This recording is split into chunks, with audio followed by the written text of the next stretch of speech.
इसमें बहुत सारा कुछ आ रहा है ना, तो मीट आ रहा है। मीट नहीं तो गूगल मीट है ना। गूगल मीट करके आ रहा है उसमें। जी मीट मतलब ये मीट का क्या बोलते हैं, जूम मीटिंग का आ रहा है। मीट मीट है, आई थिंक गूगल मीट होगा, जिम जूम नहीं मीट जूम नहीं। का आएगा।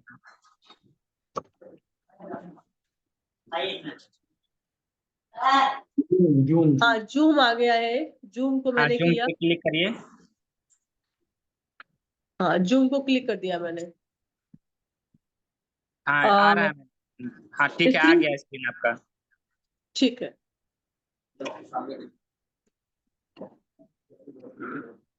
दिख रहा है। दिख रहा है सबको? हाँ स्क्रीन दिख रहा है मैम। चलिए, आज का मेरा टॉपिक है डायबिटीज।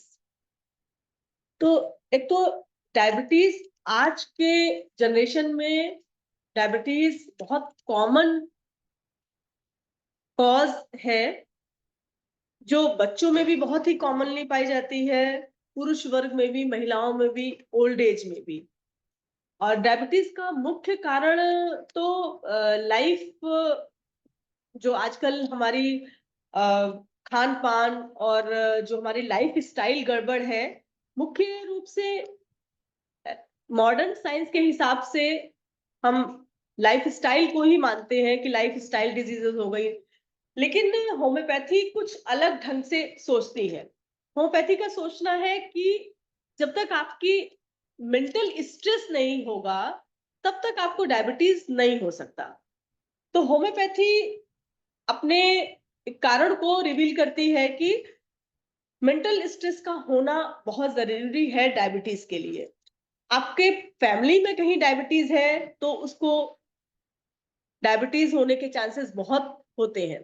तो डायबिटीज को पढ़ाने से अच्छा है मैं थोड़ा सा केसेस के बारे में बात करूंगी, लेकिन उसके बारे में एक शॉर्टकट बता दूं। Diabetes, two types of diabetes. एक मिनट।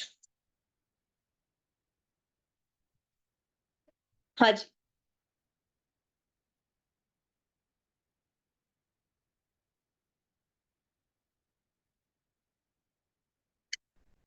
डायबिटीज के बारे में आपसे बोलूं कि टू टाइप्स ऑफ डायबिटीज हमारे जनरेशन में है। एक तो type 1 and type 2। Type 1 diabetes mellitus and type 2 is a insulin dependent। और third type of gestational diabetes जो प्रेगनेंसी के दौरान मदर से बच्चों में आ जाती है और मदर को हो जाती है प्रेगनेंसी के दौरान। तो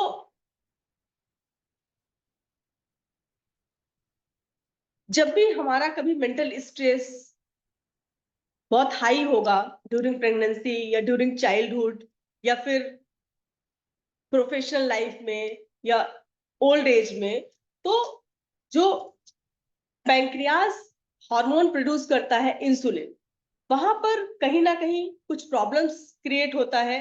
तो इंसुलिन का जनरेशन बॉडी में प्रॉपर वे में नहीं होता है और शुगर लेवल हाई होने लगता है, जिसकी वजह से डायबिटीज को हम डायबिटीज इंडिकेट होने लगती है। होम्योपैथी में डायबिटीज का क्या रोल है? ऐसे तो डायबिटीज को बोलते हैं कि एक मैनेजमेंट वाली डिजीज है, इसको क्योर नहीं किया जा सकता, इसको मैनेज किया जा सकता है। पर होम्योपैथी कहती है नहीं, इसको हम क्योर भी कर सकते हैं। प्रोसेस ये है कि डायबिटीज शुरू कैसे हुई। फैमिली में कोई मेंटल स्ट्रेस आया और हमने ज्यादा तनाव लिया, जिसकी वजह से इंसुलिन, पैंक्रिया, लीवर प्रॉब्लम किया, लीवर से पैंक्रियाज में प्रॉब्लम स्टार्ट हुआ और पैंक्रियाज से इंसुलिन प्रॉपर सिक्रीशन नहीं हो रहा है और हमारा शुगर लेवल बढ़ने लगा।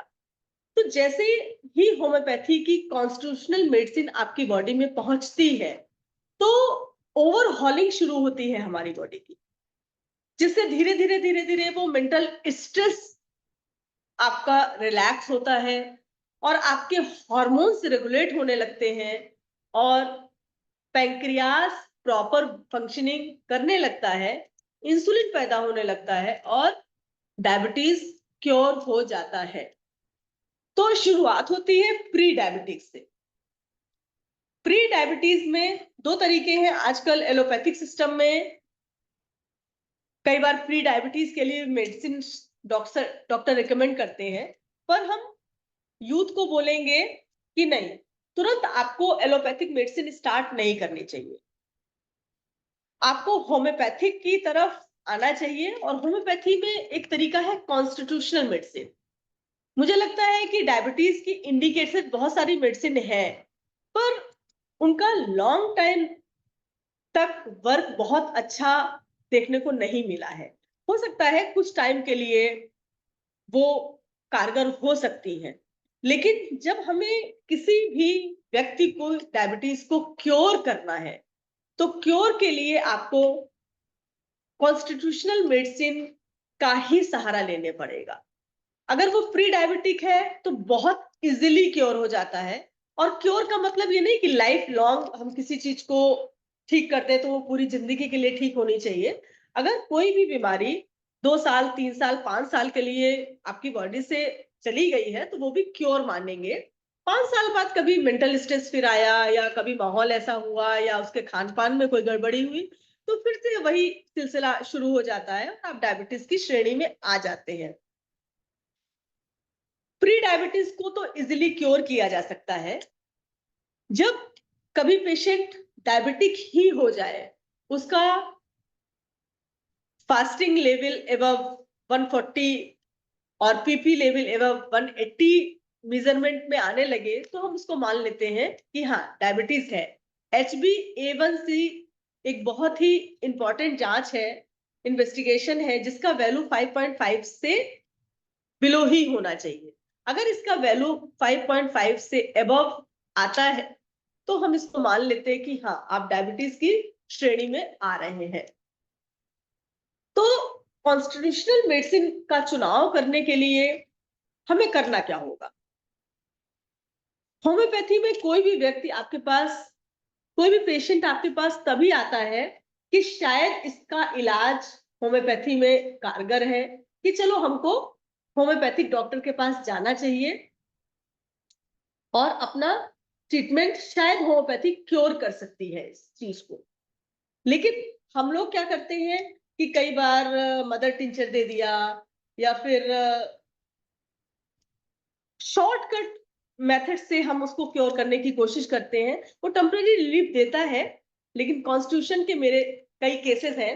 मैं एक केस आपके सामने शेयर करती हूँ। ये केस है भोपाल के एक पेशेंट है जिनकी उम्र है 46 इयर्स। क्या आपको दिख रही है स्क्रीन? एक्चुअली शॉर्ट आ रहा है बहुत, और प्रॉपरली हम इसको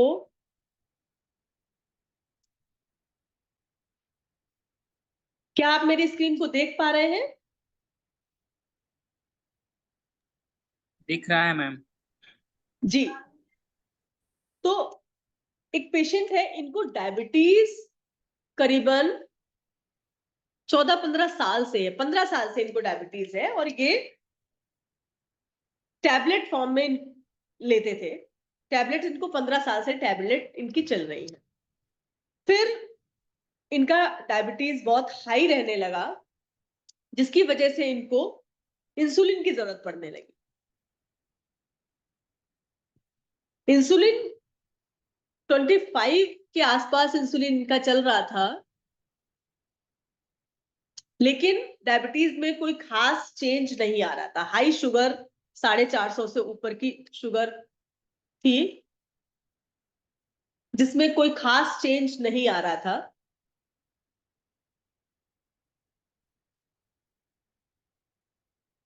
फिर हमारे पास पेशेंट आए और मैंने मेडिसिन सेलेक्ट की। मैंने इनकी कॉन्स्टिट्यूशन मेडिसिन सेलेक्ट की फिजिकल सिम्टम्स को लेते हुए। इनकी एक प्रॉब्लम और थी, इनको नेक्रोसिस डेवलप हो गया था लेग में, ये डायबिटीज की वजह से। इंसुलिन से डायबिटीज में कोई चेंज नहीं आ रहा था। तो यहाँ पर मेरा एक कहना और भी है, सिर्फ मेडिसिन का सहारा लेकर के हम डायबिटीज को इंप्रूव नहीं कर सकते, क्योर नहीं कर सकते या मेंटेन नहीं कर सकते। यहाँ पर डाइट बहुत इंपॉर्टेंट फैक्टर है और एक्सरसाइज बहुत इंपॉर्टेंट फैक्टर है। हम डाइट और एक्सरसाइज के साथ होम्योपैथिक मेडिसिन को भी लेते हैं तो बेहतर रिजल्ट आता है। होम्योपैथिक डॉक्टर के पास जाने का मतलब ये नहीं है कि जो भी एलोपैथिक ट्रीटमेंट चल रहा है आपका वो सारा स्टॉप कर दीजिए, जो टैबलेट्स चल रही हैं उनको बंद कर दीजिए, इंसुलिन बंद कर दीजिए। अगर हम ऐसा करेंगे तो हमारे पास ऐसा कोई ऑप्शन नहीं है कि एकदम से पैंक्रियाज इंसुलिन क्रिएट करने लगे और हम पेशेंट को क्योर कर सके। इससे पेशेंट की स्थिति और बिगड़ जाएगी, जिसकी वजह से हम ना तो एलोपैथिक मेडिसिन को टच करना है ना इंसुलिन को टच करना है। आपको उसका कॉन्स्टिट्यूशनल मेडिसिन का चुनाव करके उसको डाइट और एक्सरसाइज पर बहुत ज्यादा ध्यान देते हुए अपनी मेडिसिन का डोज देना है। होम्योपैथी में बहुत ज्यादा डोजिंग से भी पेशेंट को नुकसान होता है। तो हम लोग वैसे तो ट्रांसमिशन करते हैं और कई बार ओरल भी देते हैं, तो single dose cup method use करते हैं। सिंगल डोज या 3 डोज की हम सिंगल डोज बनाते हैं या 7 डोज की हम सिंगल डोज बनाते हैं। वो हमने पेशेंट को दी और उसके बाद वेट एंड वॉच करते हैं। हमको बार बार मेडिसिन रिपीट करने से जो मेरी कॉन्स्टिट्यूशनल मेडिसिन बिल्कुल राइट रेमेडी है वो भी गड़बड़ हो जाती है। उससे होता क्या है कि फिर वो रिकवरी के चांसेस कम हो जाते हैं। कई बार इंसुलिन बहुत हाई जाने लगती है क्योंकि होम्योपैथी में मेडिसिनल सिम्टम्स क्रिएट होने लगते हैं पेशेंट के अंदर, तो कई बार इंसुलिन बहुत हाई पहुंच जाती है। इसलिए डोजिंग देते समय बहुत ध्यान रखना है, या आप सिंगल डोज दें या 3 डोज की 1 डोज बनाएं या आप 7 डोज को 1 डोज मान के चले। 7 डेज आपने लगातार दिया, मॉर्निंग ओनली, और उसके बाद हमें वेट एंड वॉच करना होता है और डाइट और एक्सरसाइज को बहुत अच्छे से इस पेशेंट में मैंने सिम्टम्स है जो लिए डायबिटिक अल्सर मैंने आपको दिखाया ही है। इसके साथ साथ इनको सोरेसिस भी था, बचपन में सोरेसिस का प्रॉब्लम रहा है जिसका ट्रीटमेंट कराया। इनकी फैमिली हिस्ट्री में भी डायबिटीज रही है, मदर को कैंसर हुआ, भूख नॉर्मल है और मीठा बहुत पसंद है इनको। इसके अलावा ये खाने के शौकीन हैं, इनको खाने की सारी अच्छी चीजें, बस अच्छा खाना चाहिए, इनको कोई चिंता नहीं रहती है कि इनको डायबिटीज है। ये अच्छा खाना खाने के शौकीन है। लेकिन जब से इनको हाई शुगर हुई और अल्सर हुआ, डायबिटिक अल्सर हुआ, उसके बाद से उन्होंने काफी परहेज किया, लेकिन उसके बावजूद भी उनकी डायबिटीज में कोई चेंज नहीं आ रहा था। इंसुलिन 25 to 30 के बीच में इंसुलिन लेने के बाद भी इनके अंदर में कोई चेंज नहीं आ रहा था, इंसुलिन लेवल में कोई चेंज नहीं आ रहा। फिर किसी ने हमें रिकमेंड किया। कॉन्स्टिट्यूशन हिस्ट्री लेने के बाद टंग क्लीन, पसीना बहुत ज्यादा, फोरहेड पे कोई खास स्टेन नहीं, कोई ऑफेंसिव ऑर्डर है स्लाइट, नींद, बैक ऑन स्लीप और सलाइवा स्लीप ड्यूरिंग, ये सब लेने के बाद एक मेंटल स्ट्रेस इनकी लाइफ में था कि इनकी माँ एक्सपायर हो गई थी कई साल पहले। इनके बेटे इनको बहुत प्रॉब्लम क्रिएट करता था। इनके 2 बेटे हैं और जो बड़ा बेटा है वो बहुत जिद्दी, बहुत एरोगेंट चाइल्ड, जिसकी वजह से इनको एक मानसिक तनाव बहुत रहता था। इनकी एक प्राइवेट जॉब है जिससे बहुत ज्यादा अर्निंग नहीं होती है, लेकिन बेटे के शौक है आईफोन और एक बाइक है रॉयल एनफील्ड, इस टाइप की बाइक का शौक, और वो जिद करके अपनी हर चीज को मनवा लेता था। इनको खरीद के देना पड़ता था, नहीं तो ये बहुत ज्यादा एरोगेंट, और कभी सुसाइडल थॉट की धमकी देना या कमरे में अपने आप को लॉक कर लेना।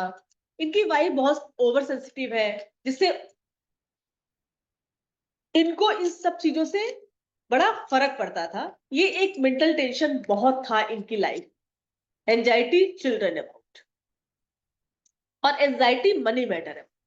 ये दो इनकी लाइफ में बहुत ही ज्यादा ट्रिगरिंग पॉइंट थे कि बच्चे की चिंता और पैसा कहां से लाएं, कैसे मैनेजमेंट करें उस पैसे का।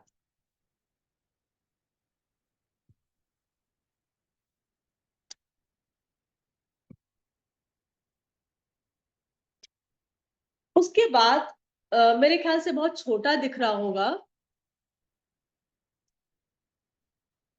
सारे रूब्रिक्स क्लियर नहीं हो रहे होंगे।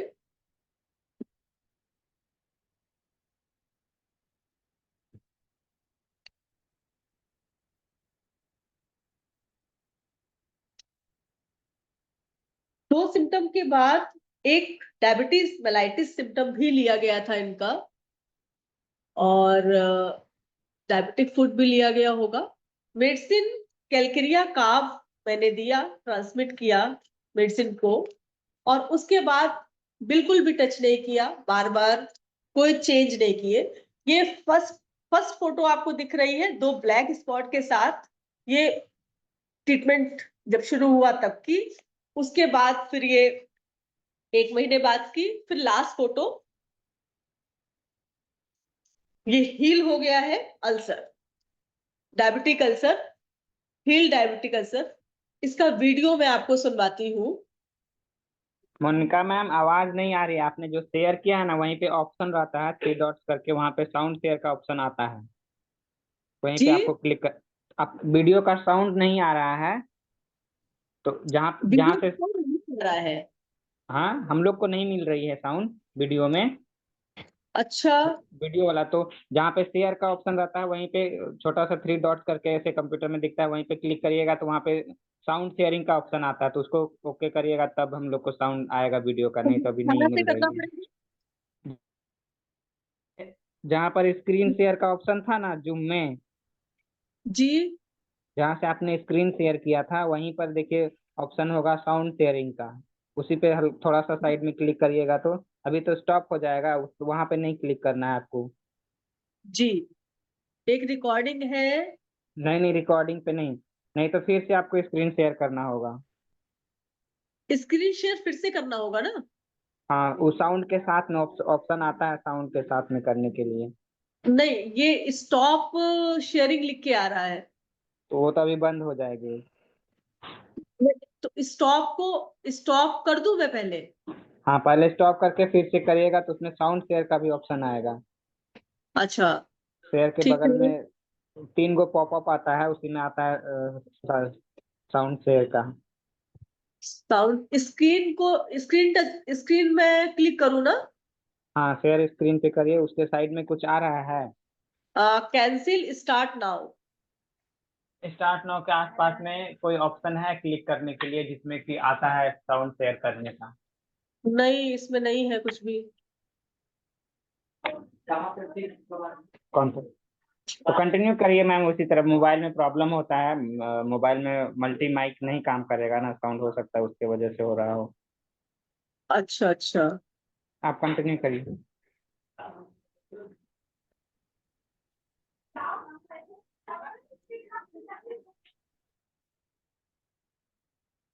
इसमें और कोई ऑप्शन हो तो बताइए, मैं करूँ उसमें। चलिए ठीक है, मैं उसको कंटिन्यू करती हूँ। वीडियो का साउंड आपको नहीं सुनाई दे रहा है ना बिल्कुल भी?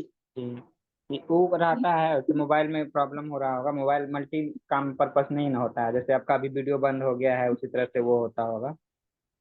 तो आप कंटिन्यू अच्छा, करिए। अच्छा, 1 मिनट।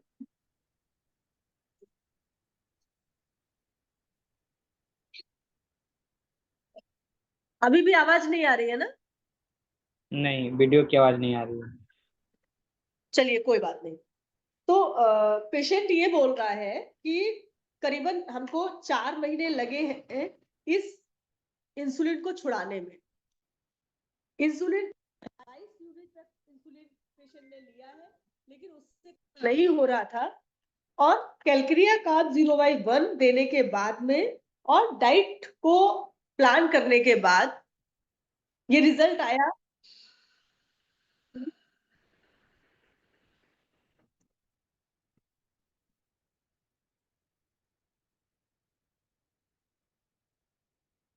इसको थोड़ा सा हेल्प करना पड़ेगा कि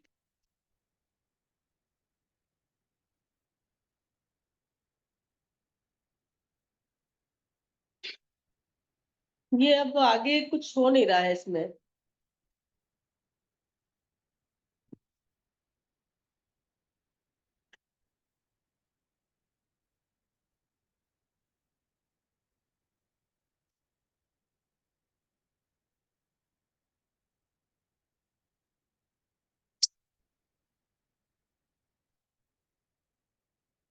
ठीक है,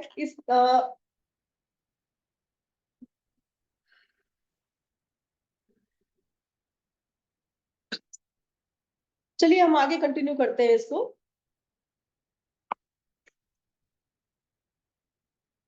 इस केस में एक रूब्रिक लिया था फास्टिडियस। ये बहुत ही सिस्टमेटिक पर्सन है और अपना काम स्वयं करते हैं। हर चीज को सिस्टम से, इनकी सारी फाइल मेंटेन रहती है, ये खुद अपनी सारी फाइल को मेंटेन करते हैं। और दूसरा सिम्टम लिया गया था एंजाइटी चिल्ड्रन अबाउट, तीसरा एंजाइटी फैमिली अबाउट, माइंड में fear disease impending and mind में इंट्रोस्पेक्शन। ये अपनी बातें जल्दी किसी से शेयर नहीं करते हैं।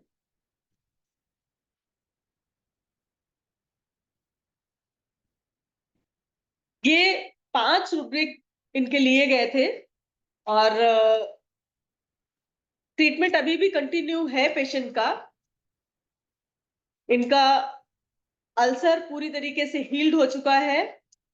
दूसरा, टैबलेट्स अभी भी चल रही हैं, इंसुलिन छूट चुका है। बस ध्यान ये रखना पड़ता है कि पेशेंट कई बार बहुत लापरवाह हो जाता है बीच बीच में, तो फिर उसकी इंसुलिन बढ़ना, फिर से उसका डायबिटीज बढ़ना शुरू कर देता है। तो हमें बहुत ही कंटिन्यू मोड पे पेशेंट को फॉलो अप करना बहुत इंपॉर्टेंट होता है ऐसे केसेस में। एक दूसरा केस मैं आपके सामने प्रेजेंट करती हूँ। 48 इयर्स ओल्ड रजनीश गुप्ता नाम है इनका। इनको सोरियासिस के साथ साथ डायबिटीज का प्रॉब्लम था। इनको फर्स्ट टाइम डायबिटीज हुआ। आप रिपोर्ट अगर देख पा रहे हो,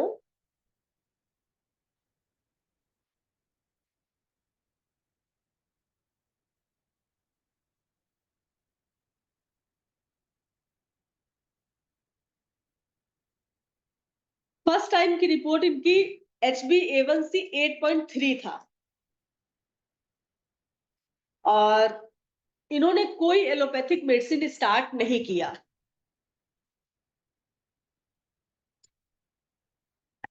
फर्स्ट टाइम इन्होंने रिपोर्ट करवाई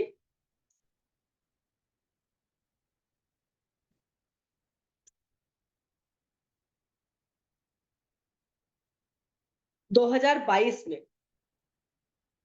कुछ ठीक से हो नहीं पा रहा है। 2022 में रिपोर्ट करवाई फर्स्ट टाइम इन्होंने। उसके बाद ट्रीटमेंट शुरू हुआ।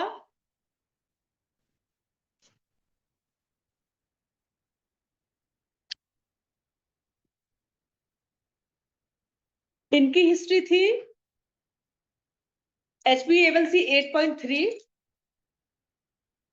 और hypertension, non bleeding piles, back pain और पास्ट हिस्ट्री में कोई खास प्रॉब्लम नहीं थी। इनकी मदर हार्ट पेशेंट और फैमिली हिस्ट्री मानसिक मेंटल पेशेंट रहे हैं इनके फादर।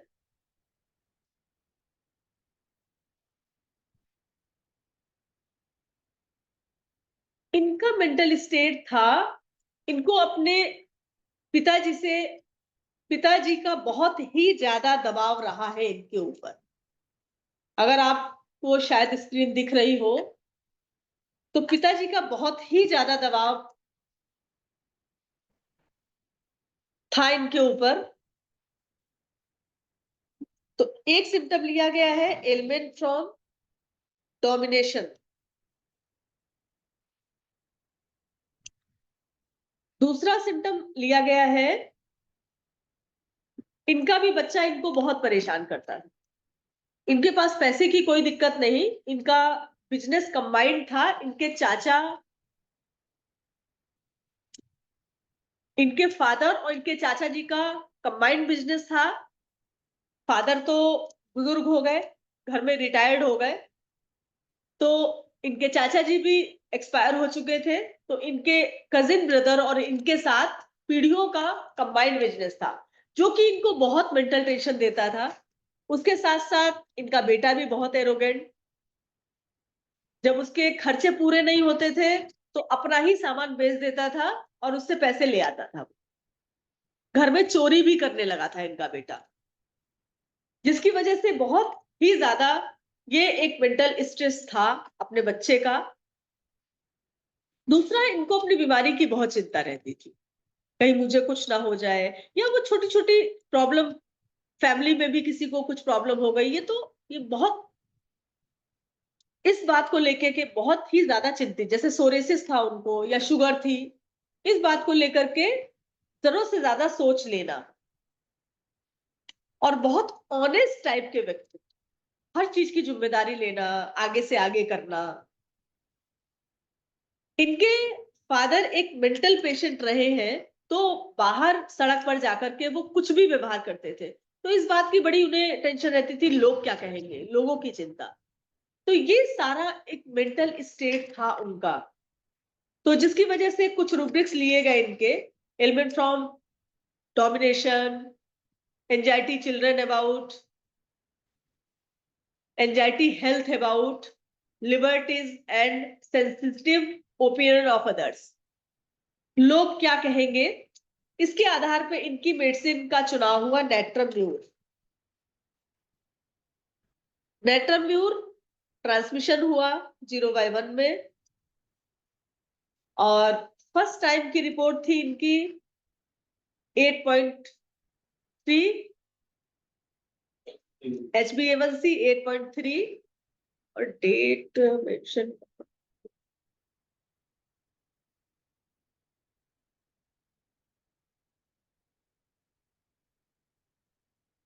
उसके बाद दूसरी रिपोर्ट आई है 2022 में 5.3, उसके बाद तीसरी रिपोर्ट 5.7, जो कि फिर 2022 में, और 5.4 2024 में। तो ये सारी रिपोर्ट्स, ये इन्होंने कभी भी एलोपैथिक ट्रीटमेंट नहीं लिया, सिर्फ अंडर होम्योपैथिक ट्रीटमेंट रहे। अकेला नेट्रम्यूर ही नहीं दिया गया, बीच बीच में कभी बेलाडोना की जरूरत पड़ी, कभी कुछ और मेडिसिन का भी चुनाव किया गया, पर बहुत ज्यादा होम्योपैथिक रेमेडी आपके केस को स्पॉइल करेगी, ये पहला शर्त है कि आप एक मेडिसिन का चुनाव प्रॉपर केस टेकिंग करने के बाद, मेंटल, इमोशनल, फिजिकल, यहाँ पर फिजिकल को आपने देखा बहुत हमेशा मेंटल सिम्टम्स ज्यादा लिए गए हैं। एक्चुअली इसके पीछे कारण ये है कि 10-12 सिम्टम लेने की आदत नहीं है, 5 से 6 सिम्टम में अगर हमें पिक्चर क्लियर हो जाती है तो हम बहुत सारे सिम्टम्स रडार में नहीं डालते हैं। वहां पर कहीं पर फिजिकल में कुछ ऐसा कैरेक्टरिस्टिक सिम्टम नहीं मिला जो हमको लेना पड़ता, या फिजिकल जर्नल में, या स्लीप में, या उसके बॉडी कॉन्स्टिट्यूशन में जो अनकॉमन पिक्यूलियर सिम्टम होता है, उसको ही हमको चुनाव करना होता है। तो जो मेंटल सिम्टम्स के साथ मुझे अनकॉमन पिक्यूलियर लगा, वो हमने सिम्टम्स का चुनाव किया। और सिम्टम्स, सिर्फ सिम्टम के आधार पे कोई भी मेडिसिन का चुनाव नहीं होता। जो केस टेकिंग लेने के बाद एलिमिनेशन ऑफ सिम्टम्स के बाद जो 5-6 रूब्रिक्स डाले गए रडार में, और कुछ मेडिसिन सामने आई, यहाँ पर बहुत ज्यादा जरूरी है कि जो पहली मेडिसिन आ रही है, दूसरी मेडिसिन आ रही है, तीसरी मेडिसिन आ रही है, इस पर न जाकर के, या कौन सा सिम्टम कौन सी मेडिसिन कवर कर रही है, ये भी बहुत ज्यादा प्रोमिनेंट नहीं होता है रेमेडी के चुनाव में। महत्वपूर्ण ये है कि उसका टेम्परामेंट क्या है, उस व्यक्ति का, उसका व्यक्तित्व किस मेडिसिन से मैच कर रहा है। यहाँ पर कई दवाइयां हैं, एक calcarea, staphysagria, natrum mur, sepia, lyco, medorrhinum, phosphorus, silicea, arsenic, carcinosin, ignatia, sulphur. ये इन दवाइयों में से कोई भी दवाई इस पेशेंट की हो सकती थी, लेकिन हमने दवाई का चुनाव किया नाइट्राम्यूर। मिलीसिमल पोटेंसी का इस्तेमाल करते हैं तो मिलीसिमल पोटेंसी 0/1 से स्टार्टिंग हो जाती है। यहाँ पर कैलकेरिया क्यों नहीं, स्टेफिसिग्रिया क्यों नहीं, सीपिया या लाइको या मेडोराइनम क्यों नहीं। वैसे डायबिटीज के केस में एज ए नोसोड मेडोराइनम का बड़ा अच्छा रोल है, लेकिन वही बात है, नोसोड भी हम तभी मैच करेंगे जब उस समय वो पिक्चर शो कर रही हो। जिस रेमेडी की पिक्चर पेशेंट शो करेगा वही मेडिसिन उस वक्त दी जाएगी।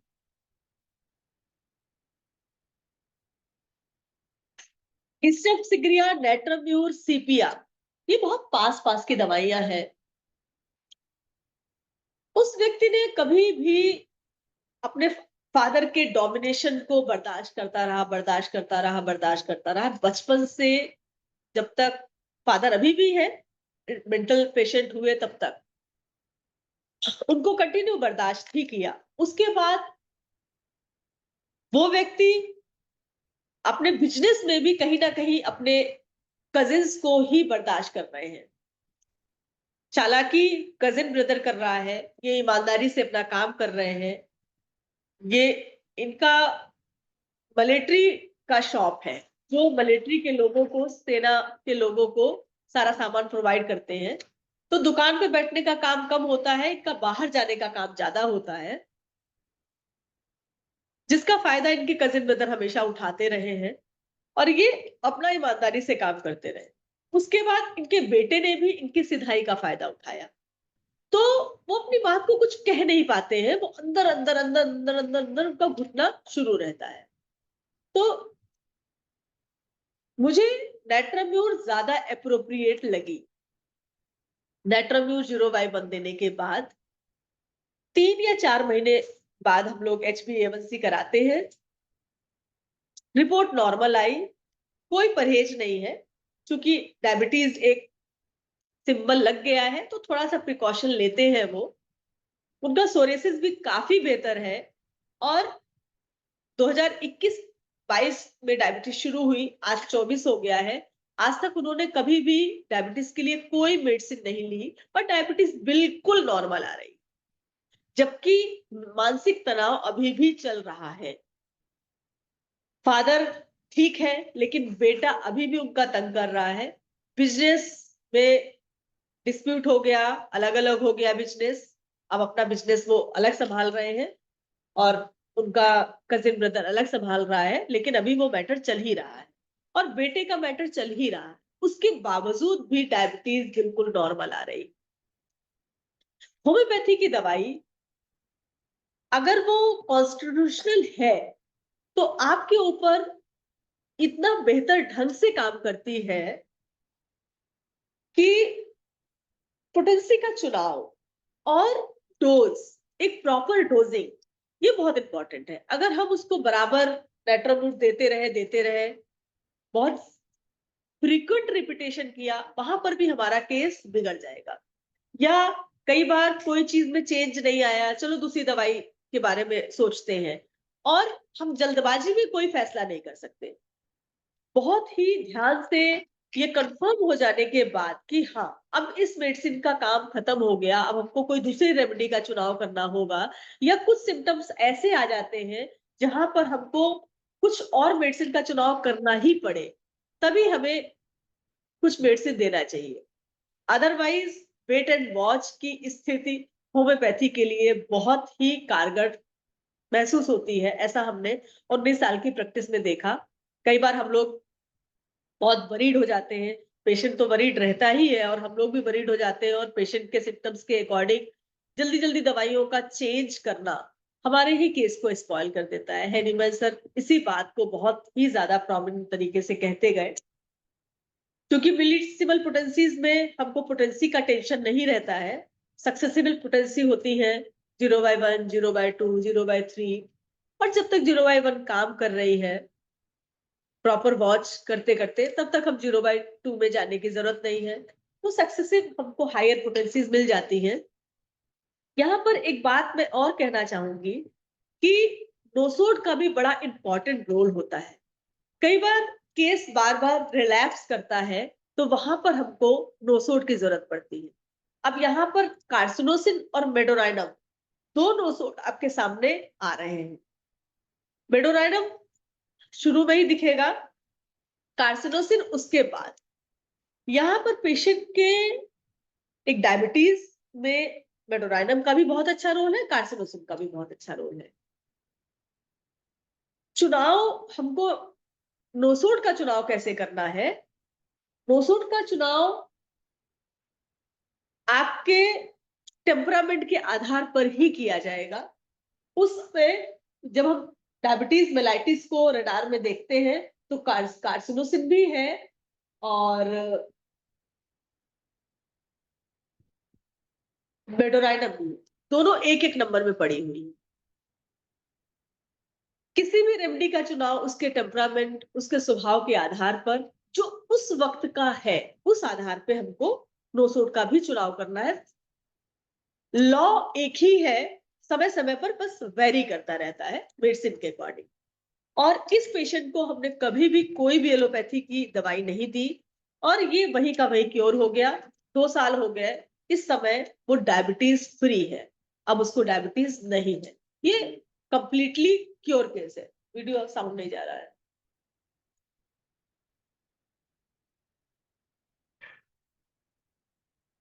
क्या आपको साउंड सुनाई दे रहा है वीडियो का?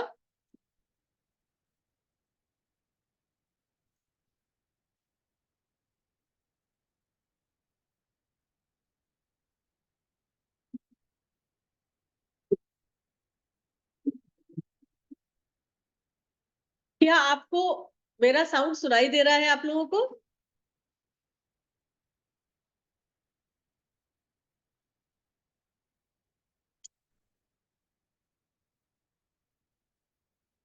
क्या आप लोग सुन पा रहे हैं हमें?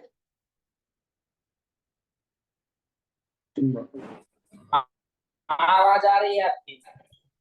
एक बार बताइएगा, क्या वीडियो की आवाज सुनाई दे रही है?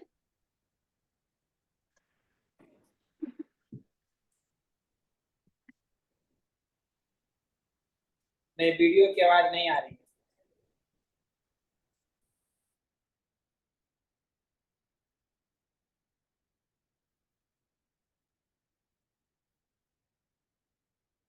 वीडियो की साउंड नहीं सुनाई दे रही है ना?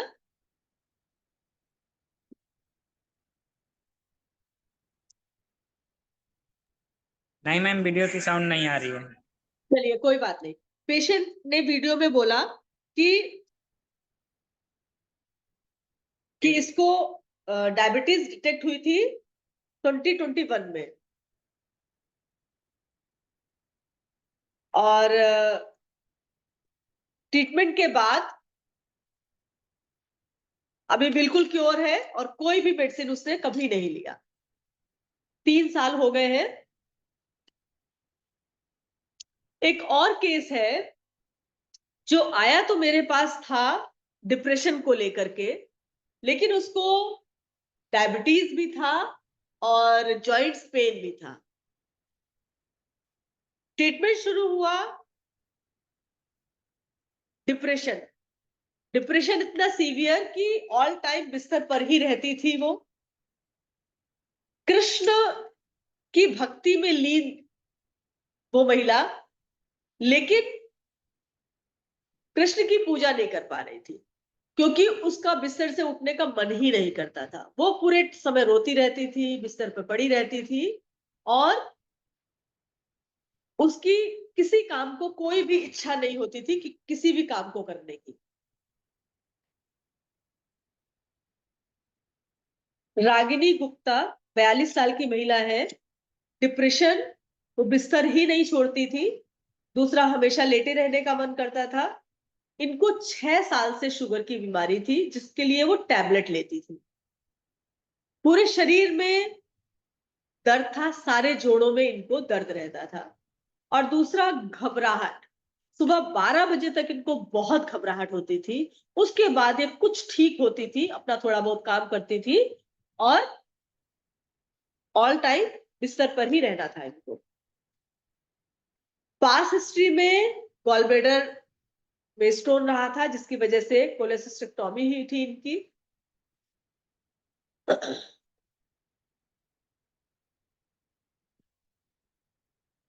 इनके फादर को भी शुगर की हिस्ट्री रही है। ऑब्स्टेट्रिक हिस्ट्री में बहुत सारे एबॉर्शन हुए हैं, कुछ मैकेनिकली, कुछ टेंडेंसी अपने आप ही हुए हैं। और हस्बैंड का बिहेवियर इनके लिए बहुत खराब था। शुरू से ही इनके हस्बैंड का बिहेवियर इनके लिए बिल्कुल प्यार भरा नहीं था, बहुत क्रूअल नेचर का बिहेवियर था। और उसको ये झेलती रही, बहुत साल इन्होंने झेला। फिर धीरे धीरे वो डिप्रेशन की शिकार होती चली गई। इनकी हिस्ट्री लेने के बाद कुछ सिम्टम्स इनके लिए मैंने एक कंपनी डिजायर, जब कुछ लोग आ जाते थे इनके घर में तो इनके डिप्रेशन में काफी राहत मिलती थी, या कहीं घूमने चली जाती थी या खुली हवा में निकल जाती थी तो इनको मेंटल स्टेट में अच्छा लगता था। ये किसी गांव की रहने वाली थी, जब ये किसी शहर में जाती थी अपने शहर में कुछ काम से या दवाई लेने या किसी कारण से, तो इनके डिप्रेशन में काफी आराम मिलता था। तो एक सिम्टम था इनका ट्रैवलिंग एमिलरेट, दूसरा ओपन एयर एमिलरेट भी था सिम्टम। ये काफी इंपॉर्टेंट सिम्टम था ओपन एयर एमिलरेट, खुली हवा में इनको बहुत अच्छा लगता था। ये स्टेटमेंट था पेशेंट का कि जब हम कहीं बाहर निकल जाते हैं तो हमको बहुत अच्छा लगता है, हमको बहुत आराम मिलता है। दूसरा, गाना गाती थी ये कुछ ना कुछ गुनगुनाती रहती थी।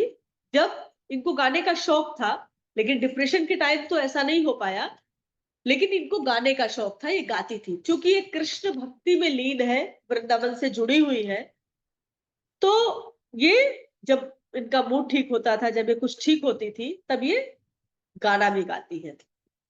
ये गाना लिखती भी है और उन गीतों को लिखना, कुछ कविताओं को लिखना, ये सब इनका चलता है। बेवजह रोना एक सिम्टम है, वीपिंग कॉजलेस, बिना किसी बात के, कोई वजह ना होना फिर भी रोते रहना, तो वीपिंग कॉजलेस। और दूसरा कि फीमेल्स में सेक्सुअल रिलेशन बिल्कुल भी नहीं, सेक्सुअल एवर्जन।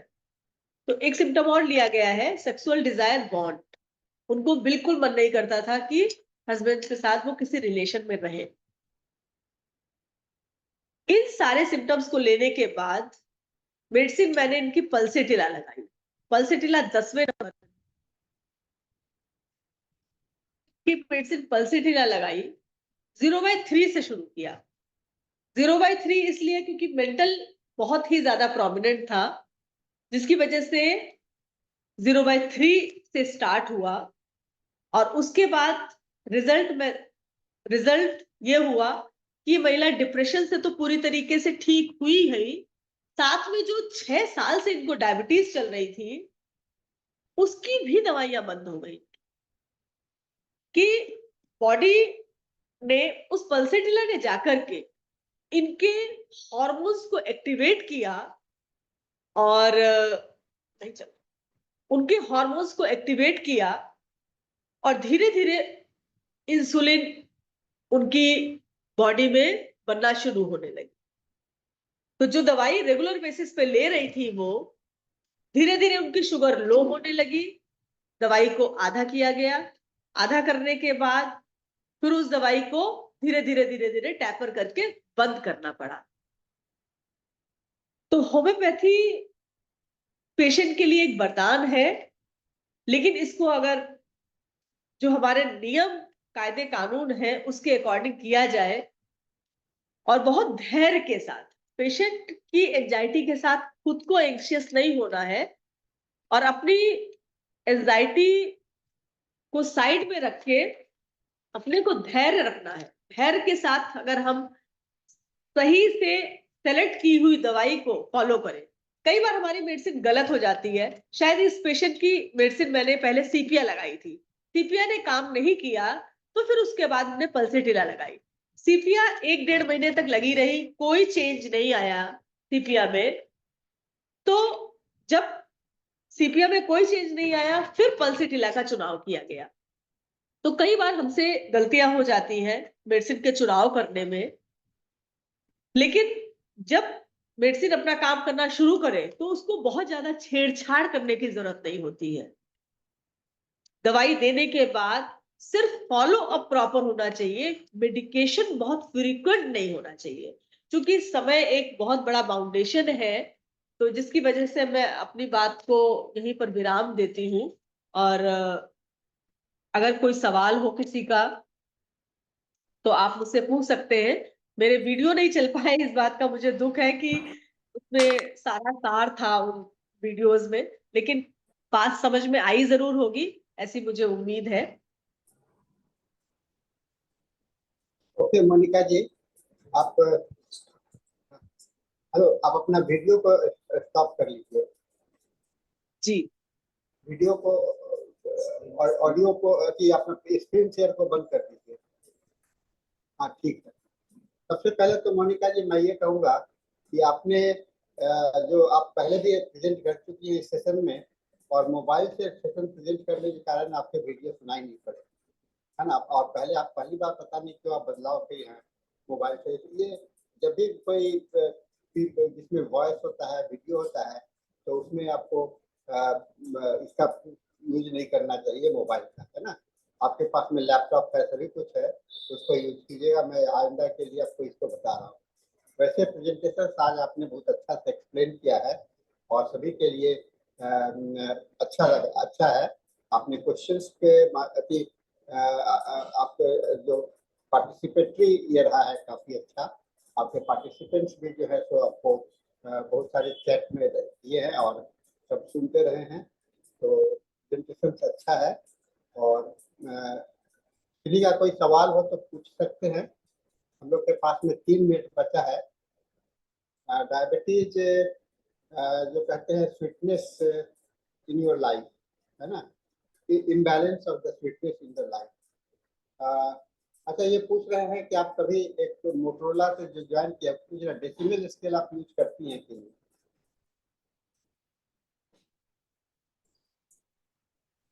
आप जवाब दीजिए। डेसिमल इसमें हम लोग मिलीसिमल पोटेंसी को यूज करते हैं, डेसिमल पोटेंसी और बहुत कम इस्तेमाल करते हैं। हम लोग मिलीसिमल पोटेंसीज का ज्यादा इस्तेमाल करते हैं। और सक्सेसिव पोटेंसीज है इसलिए क्योंकि हैनीमैन सर ने बोला है कि 6th एडिशन में मिलीसिमल पोटेंसीज को हैनीमैन सर ने बोला है, और इसके में एग्रीवेशन के चांसेस बहुत कम होते हैं और सक्सेसिव पोटेंसी है। क्योंकि जब हम डेसिमल पोटेंसी यूज करते हैं तो 30, 200, 1M, 10M बहुत लंबा गैप आता है, उसके बीच की पोटेंसी हमको नहीं मिल पाती है, और शायद हम उतना अच्छे से खुद से बनाना चाहे तो हमारे लिए मुश्किल भी होती है। तो मिलीसिमल पोटेंसीज में एग्रीवेशन के चांसेस बहुत कम है। 0/1, 0/2, 0/3, 0/4 आराम से मिल जाती है, इसलिए मैं मिलीसिमल पोटेंसीज का इस्तेमाल करती हूँ।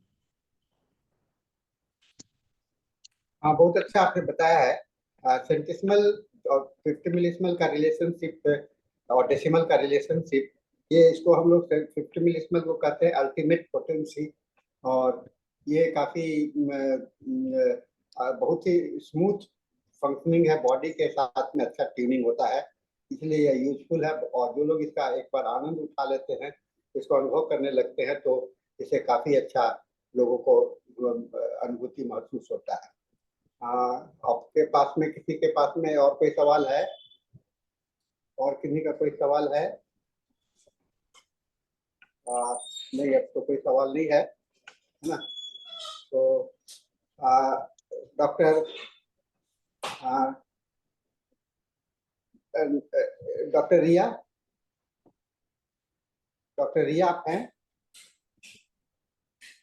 Dr. Ria, you are able to listen Yes. me? Yes, sir. Yes, sir. Definitely, sir. बताएं. So now you can make a vote of thanks. You can also convey your message. Okay, sir. So, ma'am, this session is very, very knowledgeable, and I would like to take a moment to sincerely thank you. रिया जी हिंदी में बोलिए और अपना video on करिए. Sir, just wait a moment. अच्छा चलिए आप बोलिए. Ma'am, मैं कह रही हूँ कि थैंक यू सो मच. आपका ये सेशन हमारे लिए बहुत नॉलेजेबल रहा और हमने सीखा कि मेंटल पिक्चर पे कैसे कैसे हम एक्सप्लेन कर सकते हैं और कैसे कैसे पोटेंसीज देकर डायबिटीज भी अच्छे से क्योर किया जा सकता है. Thank you so much. Thank you ma'am.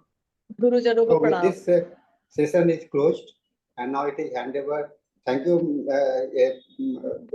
Monika जी.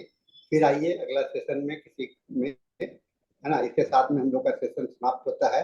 हम लोग इसको अब अंग्रेजी सेशन की ओर बढ़ते हैं. Now over to the moderator for the English session. Can take over the.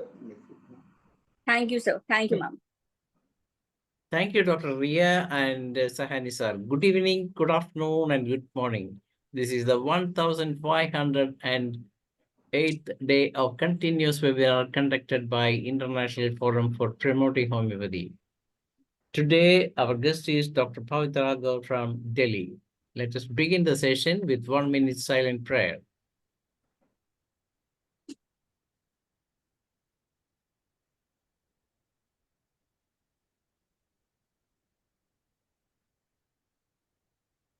Thank you all. As you all know, the International Forum for Promoting Homeopathy comprises of homeopathy lovers, students, and homeopathy doctors. And we have 3 sessions every day. And the first session of the day is already over. As you know, that is our Hindi session from 7:30 to 8:30. And from 8:30 to 9:30, we have our international session in English. And from 9:30 to 10:30, we have our local language session in Malayalam. All these sessions are going in a good way, and we are uploading the videos of the same on the very next day itself so that you can watch again and again and share with your friends. And of course, you can subscribe it without paying a penny. And that's the beauty of the International Forum for Promoting Homeopathy. And the purpose of this forum is to connect among the doctors all over the world, as well as propagate homeopathy among public also. That's why we have homeopathy lovers also with us. And we are lucky to have a guest from Delhi today. Our guest is Dr. PAVITRA GAUR, and she has completed her BHMS and now doing a MD in the Department of Materia Medica. She is a very good student of homeopathy, and that's why she got the gold medal for her BHMS. And so congratulations, Dr. PAVITRA GAUR, for that also. And she has published many articles in various journals as well as newspapers. And she is very much interested in research as well as clinical practice also. So we proud today here she is talking about the organ remedies and homeopathy. As you know, all know that homeopathy is a very different system where people used to prescribe single remedy for almost all constitutional medicine. But of course, in different conditions, we have to use organ remedies as per the requirement of the patient. Particularly in the pathologically advanced cases, we can apply these organ remedies in a better way also. So let us proudly welcome the guest of the day, Dr. PAVITRA GAUR. Welcome, doctor. You can have the presentation for the next 45 minutes, and then we will have a discussion for some few minutes. Yes, you can unmute yourself. You are co-host in both. You are co-host. You can unmute yourself. I have made you co-host in. No, this one. One is okay. Now you are co-host. Yes. Am I audible, sir? Yes. Okay, sir. Thank you so much for introduction, sir. Can I start the session for today, sir? Yes, yes. I hope the screen is visible. Yes, yes, the screen is visible. Okay. So a warm welcome from my side to everyone. And the topic for today's webinar is organopathy and homeopathy. Now, why this topic regarding this webinar? Since we all know that in homeopathy, we treat the patient as a whole. But organopathy is something which is limited in prescriptions. Like prescriptions we can make, but for making a prescription, we have to be a little more knowledgeable regarding the pathology, the physiology of the organ. So this is the reason I took up this topic for this webinar. Proceeding further, now by Edward Merrin, MD, FRCP, formerly lecturer on comparative anatomy at St. Thomas Hospital. He made a statement in his one of the journal, which I read. The curative powers of the medicines are therefore grounded upon the faculty which they possesses of creating symptoms similar to those of the disease itself. Now, it's the basic principle of homeopathy which lies is similia similibus curenta. Let likes to be treated by the likes. But generally, we interpret this as only giving constitutional medicine, a single dose medicine, no frequent repetition, or depending upon the susceptibility of the patient. But for the organopathic prescriptions also, we have a similar principle of treating a disease by the medicine having producing the similar symptoms, or the treating the disease having the local symptoms, common symptoms of the disease, and giving the medicines which are most similar to that affected organ or the weakened organ. So this is the principle that we abide by. Moving on to another slide, homeopathy. Now we are all well versed with the term constitutional. Constitutional is a cumbersome process. It's not a cumbersome process, I must not say this thing, but it's a long process of a case taking in which presenting complaints of the patient comes to us, visit our OPDs, hospitals, or clinic. We take a proper case, presenting complaints, mental generals, physical generals. Then, physical generals also, we have other appetite, thirst, desire, aversions. So, and then after taking whole of the case, we have to make a totality of the symptoms. After making the totality of the symptoms, we have to go further and repertorize the case. After repertorizing the case, we have to make a repertorial totality. And in the end, we get a group of similars. After which, we have to select the most similar medicine. The most similar medicine which we have to give the patient, which will be selected basically after uh, concerning the materia medica, that is constitutional. Then comes the symptomatic. Now there are other kind of prescriptions also for which the patient visits our hospital and they give us just one or two keynote symptoms, and we just have to make a prescription for that. Symptomatic prescriptions we have to make. So there are symptomatic prescriptions. Then comes the organopathy. Now organopathy is basically what we have to discuss in this session. So I will discuss further, but giving a brief introduction over here, organopathic prescriptions are making a superficial totality of the symptoms. Patient coming us with a particularly specific organ, affected organ, and he gives us the local symptoms of that specific disease, and we have to make the prescription.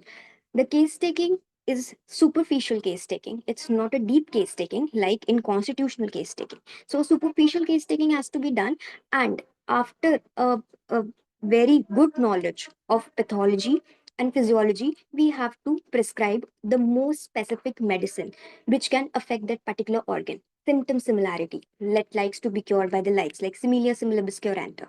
So that kind of prescriptions comes up under organopathic prescriptions. Then, since there might be a bit confusion after this webinar, if you read about organopathy and then you can come to read about the another term, that is organopathy. So this is the reason I have to share this thing over here, that organopathy. Now, organopathy is basically treating patients by potentizing the material which we obtain from the organ or the system. These can be basically the nosodes. nosodes or sarcodes, but basically the sarcodes that we potentize and then we give it to the patient for the affection of a particular organ. That comes under organotherapy. I hope I'm clear. Now, moving forward, what basically is organopathy? Organopathy is a simplified form of homeopathy. How come simplified form of homeopathy? Homeopathy, a detailed case taking we have to go for. Organopathy, a superficial case taking we have to go for. This organopathy is referred to as sibling of homeopathy. Now, it is considered as sibling of homeopathy, a part of homeopathy. It is not different from homeopathy, but a part of homeopathy. Specific homeopathic remedies having specific action on the specific organ has been termed as homeopathic organopathic drugs. Now, there are certain kind of medicines which have specific action on the specific organs, and in case taking also we will come if we will come across certain kind of patients which give us a specific set of symptoms which will correspond to a specific disease. Those kind of cases have to be dealt with specific homeopathic drugs, but a brief a sound knowledge of physiology and pathology has to be made before making any kind of prescriptions. Now, how come this concept aroused? This was first introduced by Rademacher, a physician practicing in Germany in 19th century. He followed the footsteps of Paracelsus. Paracelsus was the one who introduced the concept of doctrine of signature, who proposed the idea of doctrine of signature for the therapeutic use.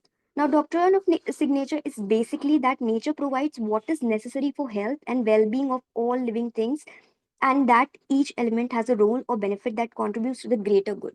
Nature itself provides things for the betterment or the benefit of an individual. So, Paracelsus' idea was put forward by Rademacher. Rademacher was one who distinguished between universal remedies and parentheses. Universal remedies are polycrest remedies, which are very well proven remedies. Parentheses are the organ remedies, which are not very well proven. There are certain, a lot of actually rare remedies which are not very well proven. So he made a distinguished literature regarding universal remedies and parentheses. He felt the need to treat individual parts. Rademacher felt the need of treating the parts individually. He stressed that if an affection lies primarily in a specific organ, then that should be treated first. So he stressed that if a specific organ is affected, then that organ should be treated first, with superficial case taking focusing majorly upon an affected organ and complaints arising from it. So, the affected organ has to be treated first with a specific organ remedy. This was the idea which was put forward by Rademacher, who, who was introduced himself from the concept by Paracelsus.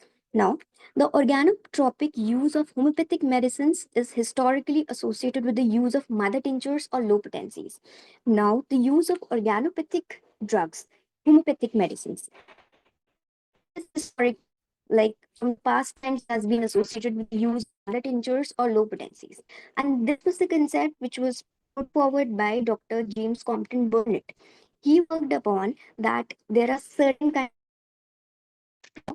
Organopathic prescriptions, as we all know till now, are founded on Paracelsus concept, which states that medications impact certain organ parts according on self-elective preferences. Now, obviously, they have a self-elective preferences. They have a particular pathology for which they are known. There are certain kind of medicines we know that worked upon a certain pathology. Like a very simple example is of chelidonium. It works for jaundice, a liver remedy. Cardias marianus work as a liver remedy. Then there's cyanothus, which works as a splenomegaly, for splenomegaly. So there are certain kind of medicines we know that has a organ affinity that works according to the organ specific. They are organ specific. Now, organopathy is a type of treatment in which, unlike standard homeopathic case taking, the locality of symptoms indicated and their relationship to a specific organ dictate the remedy to be described. Organ specific these kind of medicines are, as we are discussing till now. Many physicians, including Dr. J.H. Clark, R.T. Cooper, Boker, and Burnett, have expressed their experiences regarding the significance of choosing organopathic medicines, the effectiveness, then other guiding symptoms, causations, and miasms are scarce or unavailable. Now, our stalwarts have basically held this idea of prescribing organopathic medicines when there are not much guiding symptoms, other guiding symptoms.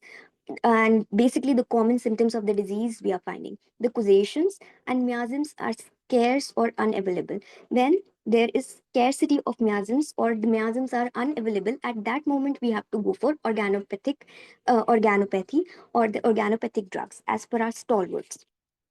Moving forward, according to different stalwarts, now Paracelsus, as he was the one who laid the idea of doctrine of signature, he made a great practical use of idea that each organ of the body has its counterpart in nature. In traditional herbal medicines, many substances have found their way into the use by application of doctrine of signature, whereby the plant shape, coloring, habitat, and other features have been utilized as guide to the therapeutic applications. Now we all have studied about doctrine of signature, that there is a certain physical characteristic, morphological characteristic that pertains to a certain organ of the body. The a very common example is of euphrasia medicine, which like the plant has the corolla, which is the shape of the eye. So from that thing, that particular drug has an affinity for eye. So this is the very simple basic principle for which the doctrine of signature was found by Paracelsus. Another is Radmacher, as we all know, who practiced in Germany in the early 19th century, created his own therapeutic method that was distinct from the radical new approach introduced by Hahnemann, that was the constitutional prescribing, and his followers. He was primarily an empiricist, and throughout his writing, he expresses thanks to Paracelsus because he was the one, Radmacher was the one who was very much impressed by the idea of Paracelsus, so he put forward the things from whom he received much inspiration. Radmacher was able to distinguish between universal remedies that were required to heal the entire body and the organ remedies. We have already learned in the beginning that he distinguished between the universal remedies and the parentheses. Parentheses are the organ remedies that were required to cure specific sections. His experience showed him that many diseases were solely dependent on an imbalance inside a certain organ and hence could be completely treated by a medicine that restored the organ's natural functions. Okay, so in his experience, Radmacher learned that there were many diseases which solely dependent on imbalance inside a certain organ. That certain diseases are just arising because a certain organ has been affected and it is not working properly, and hence could be completely treated by a medicine that restored the organ's natural function. And he also thought that there are certain medicines which can restore the organ which is toxified, which is weakened. So there can be a particular medicine which can treat that particular weakened organ or the organ which is toxified from the disease. He emphasized that organ cures could only treat the basic illness of the organ in question, and a correct determination of the etiology of the organ sickness was critical. Now, he also said one thing, that organ cures could only treat the basic illness of the organ in question, and a correct determination. Now, what is the thing with organopathy or the organopathic prescriptions? It's like we will prescribe the medicines. We are prescribing the medicines according to the symptom similarity of the organ.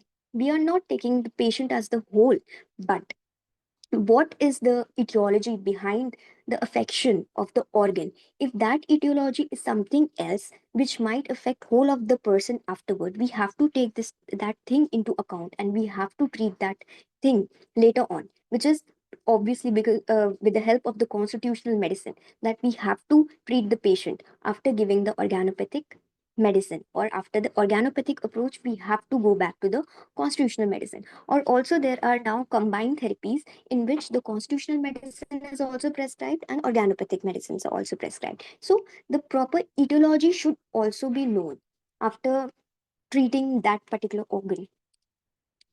Moving forward, Dr. James Compton Burnett. Dr. Burnett made extensive practical use of concept that each organ in the body has natural equivalent. Many substances have found their way into the traditional herbal medicines. Now he has also put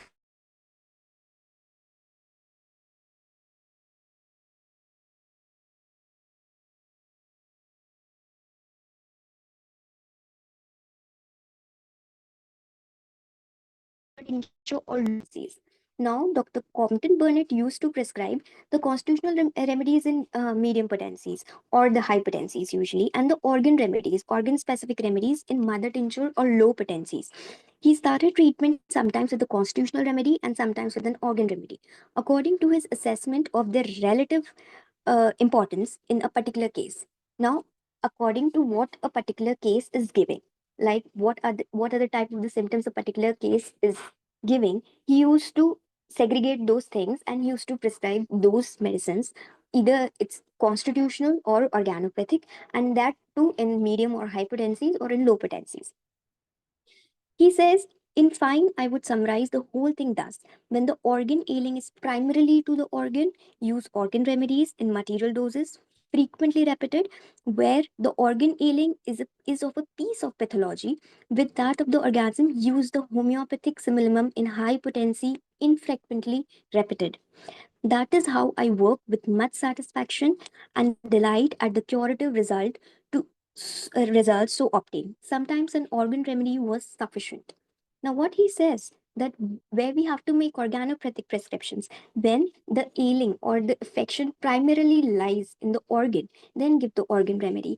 And when the etiology is someone else, but the presenting feature is the organ, that primary obstacle, we can say a primary obstacle to cure. When the primary obstacle to cure is a particular organ, give the organ remedy. And when the etiology is someone else, and because of that, the organ is affected, treat the etiology first, and then we can go for constitutional treatment. Sometimes an organ remedy was sufficient. And he also emphasizes one thing, that sometimes an organ remedy was sufficient to treat a certain organ. Now, there was another contribution of French school of homeopathy for organopathic approach. The French homeopaths Nabel, Vanier, Julien, and others have made significant contributions to the field of organ therapies and homeopathy. They established the concept of drainage, in which organs or systems are detoxified and toned up before delivering the prescribed constitutional cure, principally to minimize undue aggravations. Now, French school of homeopathy, they established a particular concept of drainage in organs. Organs which are filled up with certain kind of toxins, they have to be removed before before they have to be detoxified and toned up, since because of certain kind of toxins they are weakened, so they have to be toned up before delivering the prescribed constitutional medicine. Before delivering the prescribed constitutional medicine, principally to minimize undue aggravations. Now, organopathic prescriptions, when there is a repetitive use of mother tincture, the body obviously get weakened. So, to avoid that undue aggravation of prescribing mother tinctures repeatedly, frequently, then we have to give the constitutional cure. That is as per the as per the contribution of French school of homeopathy. Moving forward, now, as we all know now that everything is related. Organopathy, doctrine of signature. So, a brief overview on doctrine of signature. Doctrine of signature was developed by Swiss physician Paracelsus. We all know this thing. He wrote that nature makes each growth according to its own curative benefit. Nature makes each growth according to its own curative benefit means, in essence, it reflects the idea that the nature provides what is necessary for health, that I already told you in the beginning, and well-being of all the living things, and that each element has a role or benefit that contributes to the greater good.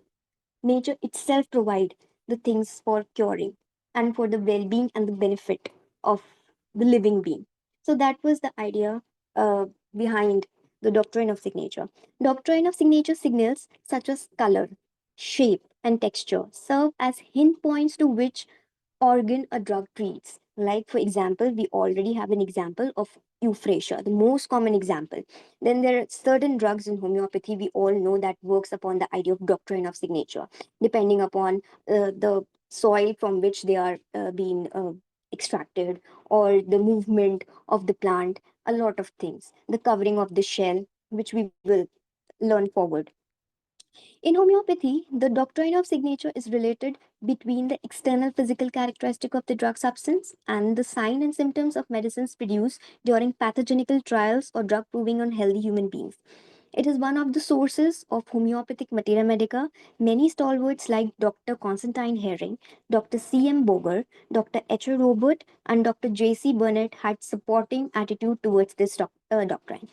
So we can see that uh, a lot of our stalwarts have supported this idea of doctrine of signature. Dr. Constantine Herring, Dr. C.M. Boger, Dr. H.O. Robert, Dr. J.C. Burnett. They all have supported the idea of doctrine of signature. Now, before Hahnemann, the development of homeopathic materia medica was mostly based on theoretical concept. The doctrine of signature was a great source of homeopathic materia medica. Hahnemann says that human health does not always allows medicines based on doctrine of signature.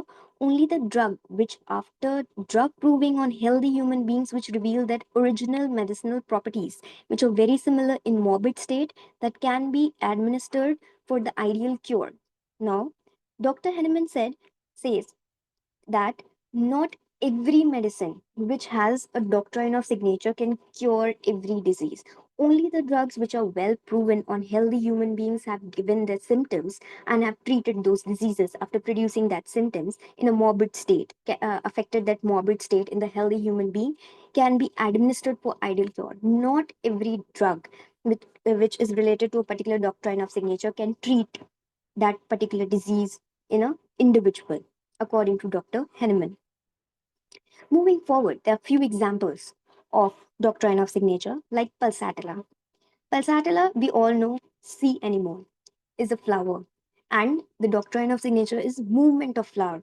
Changeability of pulsatilla is persistent. The one thing which we learn about pulsatilla is changeability, movement of flowers. Then lachesis. Now lachesis is basically suspicious, loquacious. So snake is also fretful, suspicious, and distended tongue. So patient of lachesis, we usually recognize it after case taking that, oh, certain person is loquacious, certain person is suspicious, or there is trembling, or there is fretfulness. So there is sleep aggravations, a lot of things that could pertain our knowledge towards lachesis. Now, chelidonium, the yellow juice, useful for jaundice, the liver remedy. Calcarea carp. It is a hard shell to secure the delicate body. The hard shell to secure the delicate body. Exactly the same kind of person when we come across is of calcarea carp, which the patient is delicate, needs to be assured frequently. So that is the doctrine of signature.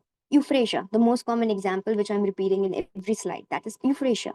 Black spots on corolla resembles a pupil, useful for eye symptoms. We all know the usefulness of euphrasia in curing the eye symptoms. The coryza of eyes, or the acrid discharges from the eyes, are very well covered with the help of euphrasia.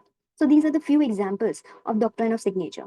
Now, why is it related over here? Like, doctrine of signature can be related to organopathy, but not properly, not properly, not exactly, we can say this thing. Okay. Now, what are the indications of using organopathic drugs? Indications of using organopathic drugs. Since organopathy is we all practice in clinics, and we might be practicing, but uh, I guess so that we are not well versed with this term organopathy. Now there are certain steps for which the organopathic drugs are being prescribed. So the indications of using organopathic drugs in treatment must be known for the prescription. Firstly, the symptomatology must revolve around a particular dysfunction or the weakened organ. The symptomatology must revolve around a particular dysfunction or a weakened organ. If the symptomatology is revolving, like if the patient is coming and he is giving a particular set of symptoms which are corresponding to the affection or to a particular organ, then we can go for that particular drug. If we if we have a if we have a sound knowledge of that particular drug and sound knowledge of the pathology of that particular disease. So the symptomatology must revolve around a particular dysfunction or a weakened organ. Secondly, as organ weakness is primary obstacle to recovery, then it should be dealt first. Now, now this is one of the things that if the weakness is primary obstacles to recovery, Dr. H. Robert has also talked about the deflected current, that is obstacle to cure basically, that why are our results not uniformly satisfactory? Why doesn't the seemingly indicated remedy always work? Like if we are prescribing a constitutional medicine and on the basis of similia similibus curenta, let likes to be treated by the likes, why we are not getting the desired results? Maybe because the primary obstacle to cure lies in a particular organ or a particular dysfunction. So we have to recognize that thing, that as organ weakness is a primary obstacle to recovery, then it should be dealt first. So according to second indication, if an organ is particularly affected, then it has to be dealt first. Before treating the patient as a whole or a constitutional treatment has to be given, it has to be treated through organopathic prescriptions. Thirdly, this weakened link must be rectified before and provide the basis for action of constitutional drug. Now, if we are detoxifying an organ with the help of a particular drug, the symptom similarity or the local symptoms of the medicines, local symptom of the medicine, we are prescribing the medicine.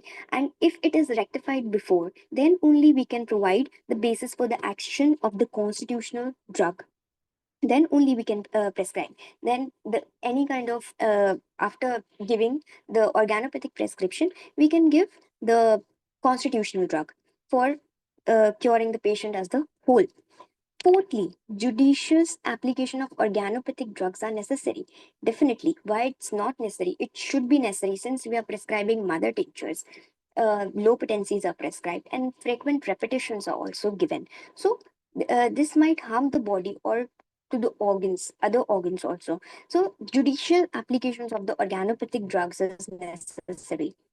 Fifthly, it should be considered in advanced pathology, and lastly, to detoxify and tone up the weak organs.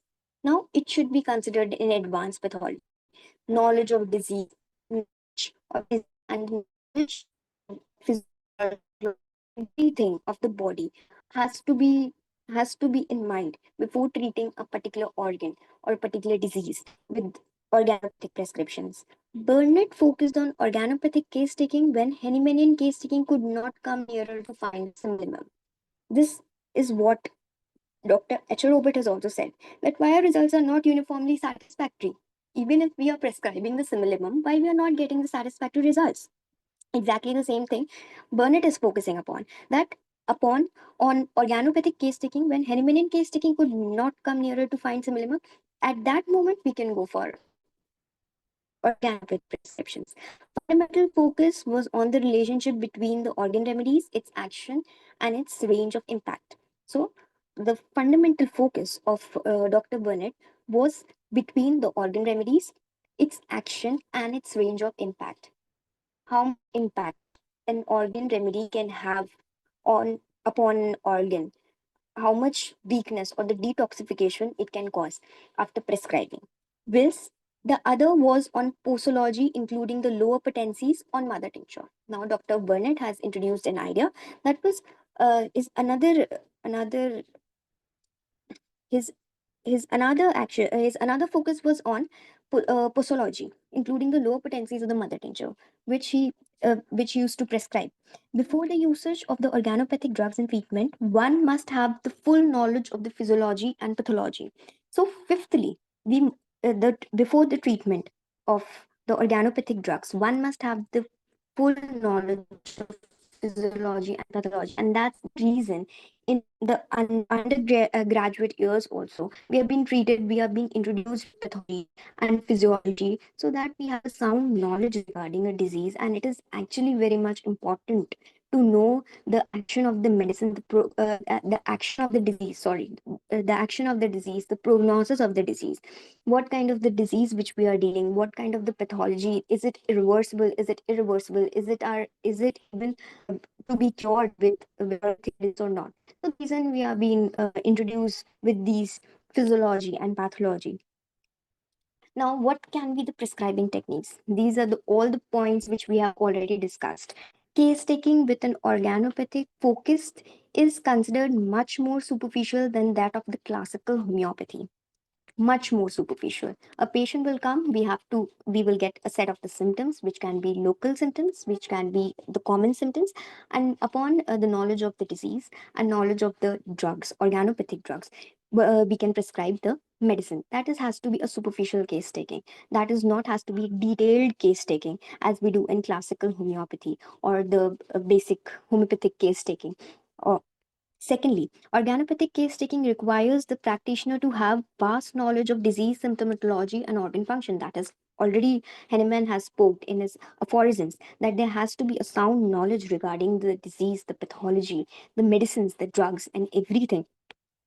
Burnett had sought a system to utilize for prescribing. When classical Hahnemannian case taking, the identification of simillimum was not possible for an appropriate prescription, he considered fundamental foci of action of an organ remedy. When Hahnemannian case taking is not given, is giving us a group of the similars, and we are prescribing a medicine also, but then also we are not giving then also we are not getting the appropriate results. At that time we must move towards organ remedies. There had to be considered the relationship of remedy to a particular organ, the character of action it was able to produce, and its range of impact. Now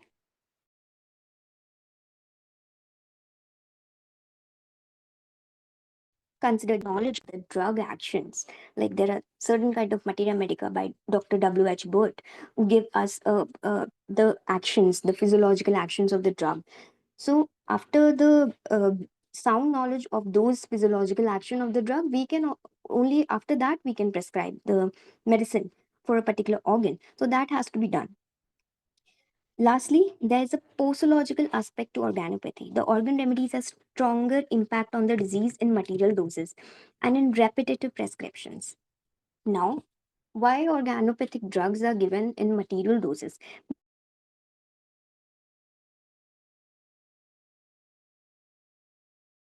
Material doses only they have a huge impact or a stronger impact organ. The lower potencies or the mother tinctures are employed in organ prescribing as due to the reduced similitude that organopathic prescriptions have.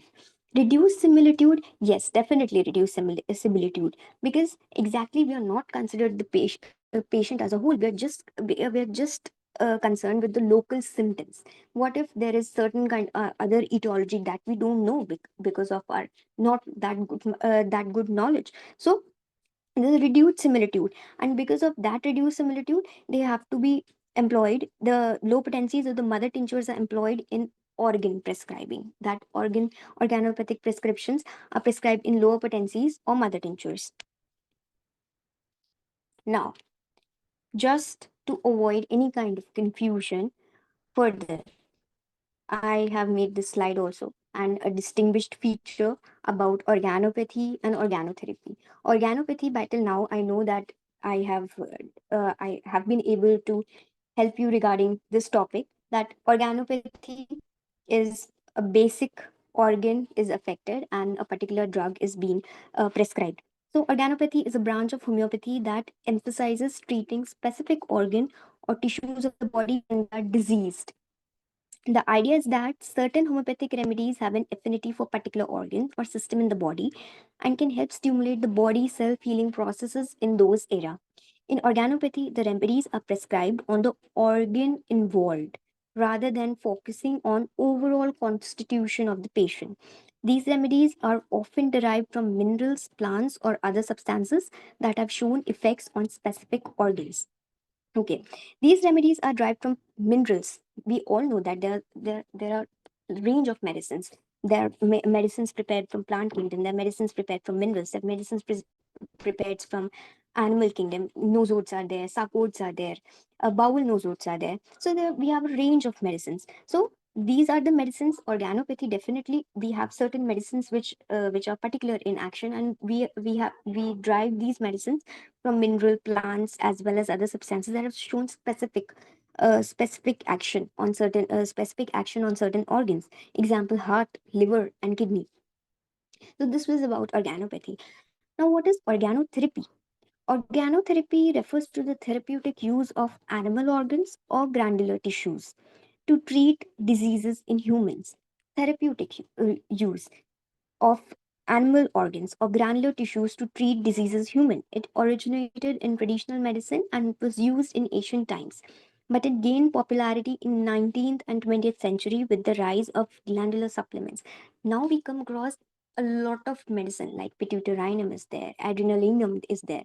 These are the medicines which are being potentized from glands, from the secretion of the glands. So organotherapy is basically related to giving the abstracting the secretion, potentizing it, and then after approving, we will prescribe those medicines whenever they are indicated in a person. So that is organotherapy. The principle behind organotherapy is that consuming extracts or products from healthy animal organs can help stimulate the function of corresponding human organs. These are basically sarcodes. The principle behind organotherapy is that consuming extract or products from healthy animal organs can stimulate the function of corresponding human organs. Extracting the same secretion, potentizing it, and giving it to that person is basically helping to stimulate the function which was disturbed. That can help stimulate the dysfunctioned organ is basically the principle behind organotherapy. For example, the consumption of thyroid gland extracts was once a common treatment for hypothyroidism. This is one of the examples.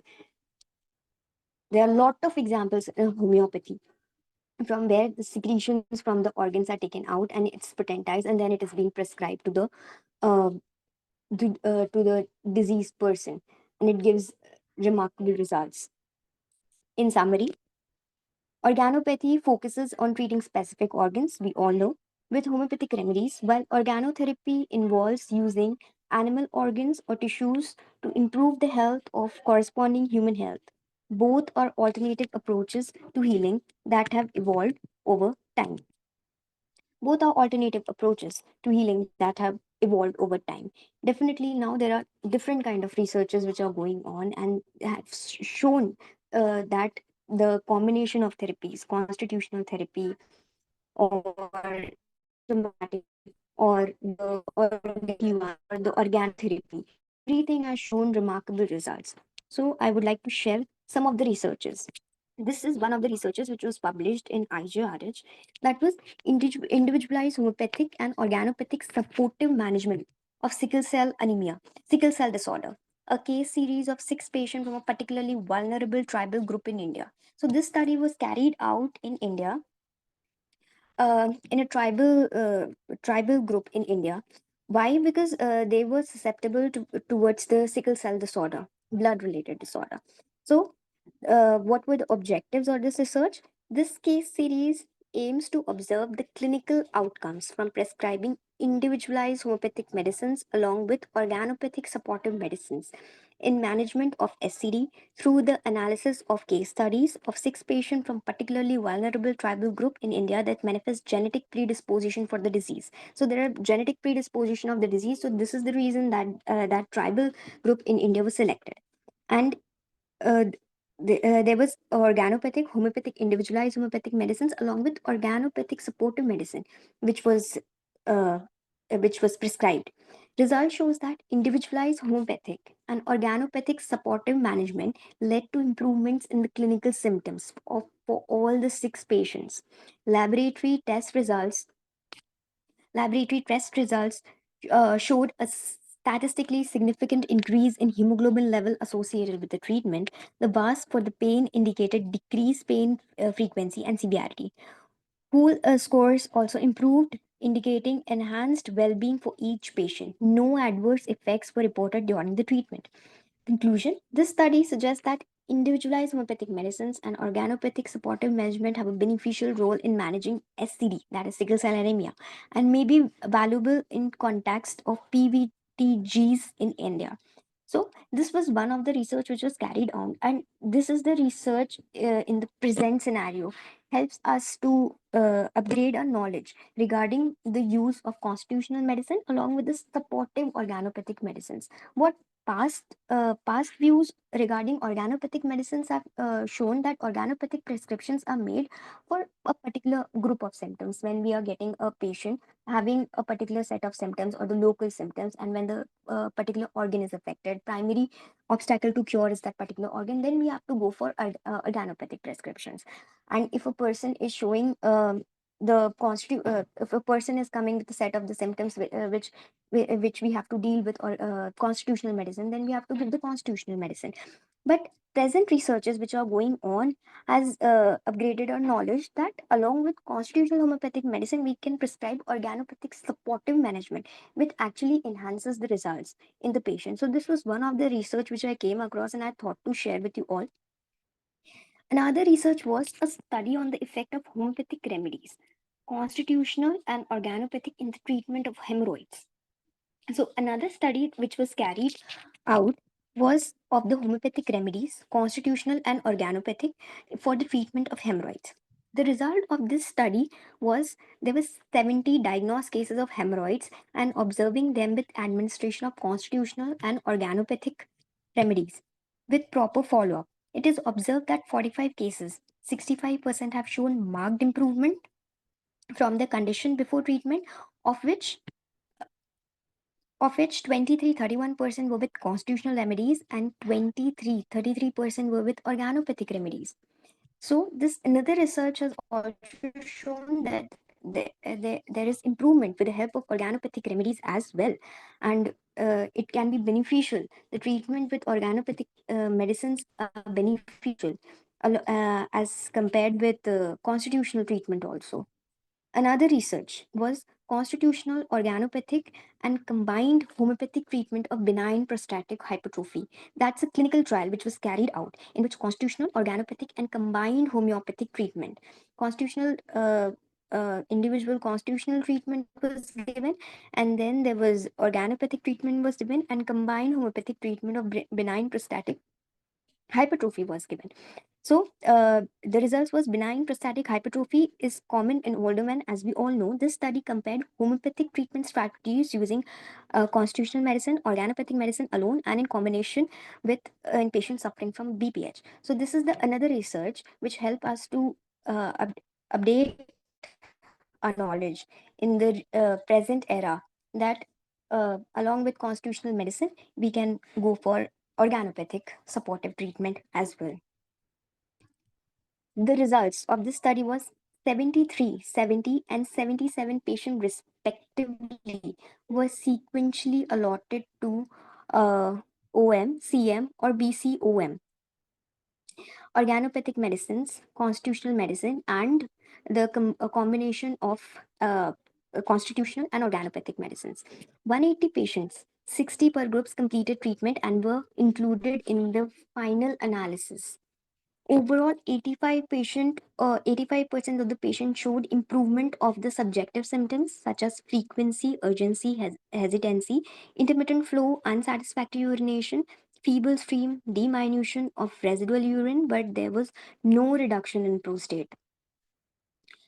Treatment response was highest with combined, that is the constitutional and the organopathic medicines, that was 38.24%, compared to organopathic medicine, that was 31.62%, and constitutional medicine, that was 30.15%.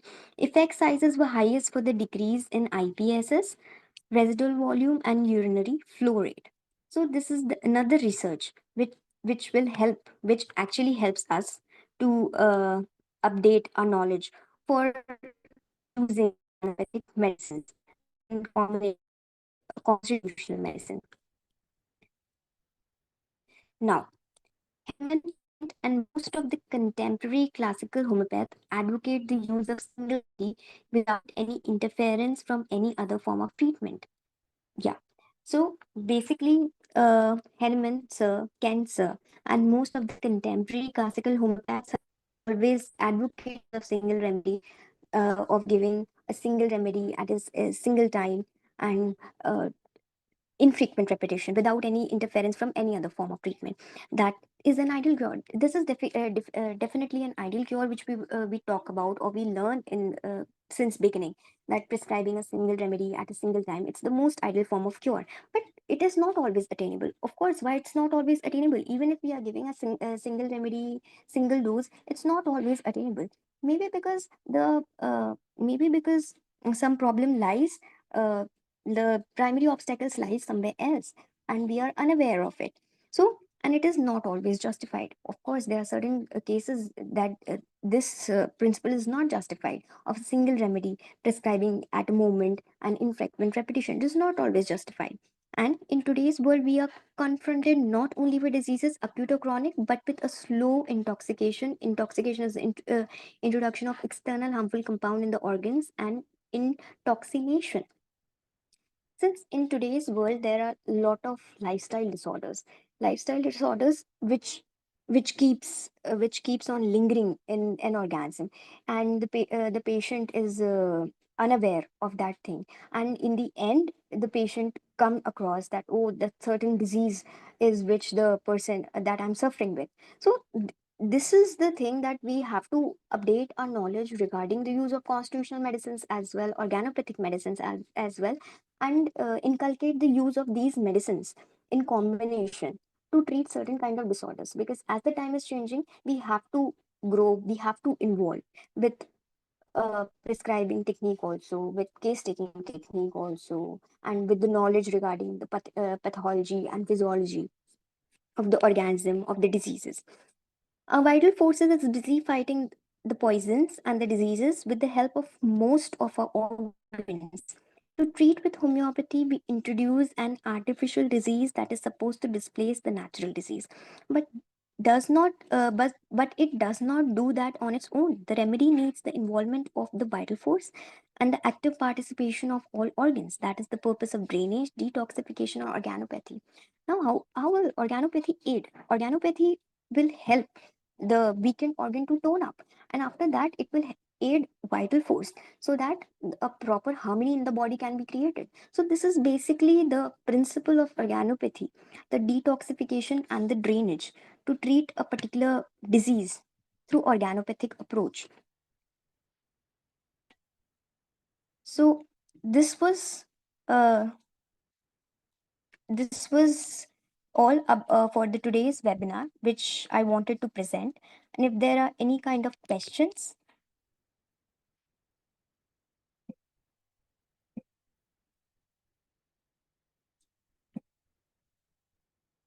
Is Dr. Pavitra GAUR. It's really a very good session, and Thank you so much, sir. you really show the importance of knowing the organ remedies also, and how it is being prepared and how it is being used and how it can be applied. All those things are very, very beautiful, nice. And what are the results that come out during research work also you have mentioned here. I hope those who want to participate in this discussion can come out with raising your hands so that we will allow you to unmute yourself and speak. Dr. Manoj, and this is a very important subject. Dr. GAUR is a very young, dynamic personality from Delhi, just Thank you, doing her Dr. Ramesh. MD. Definitely. Yes. Yes. He has mentioned a lot of things that has to be discussed and referred. Mentioned about Paracelsus, Rademacher, and the Barnett, then the French philosophers and physicians. But we must recognize where is the role of this organ remedies, and where is the position of homeopathy. And I think in this case, you as you rightly mentioned, the artificial drug diseases or the inappropriately called chronic disease, where this may be more applicable. And moreover, it always kept in abeyance the totality of symptoms, the anti-miasmatic medicines, the potentization, then again the complementary drug relationship. All these things were not followed when you apply these things. But it also, at the same time, it also utilizes a kind of similarity. There is no difference. here the symptoms or some common symptoms are there, so it can address and it can give some sort of relief that we always mention as palliation or some relief. That's also very important, very necessary in almost all cases. But the most remembering thing is that we always should stick on the basics. That's the most important thing. Then you mentioned the difference between the organopathy and this organ therapy. That is also quite interesting. But one thing you must differentiate is that don't use the term remedy instead of drug. These are two different, entirely different things.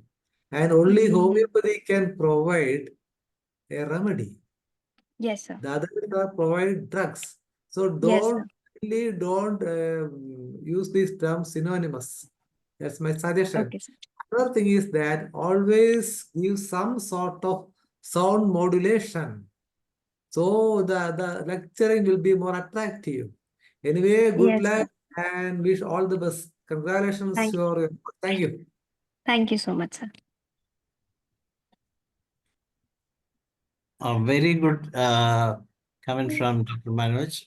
Dr. Manoj was the former organonic, was working as a professor, an assistant professor at Department of Organon in Sharada Krishna Homeopathic Medical College, and now one of our senior most moderator also.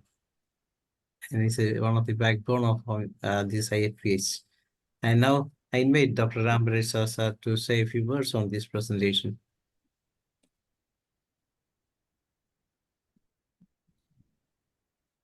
Yes, you can speak. Yes.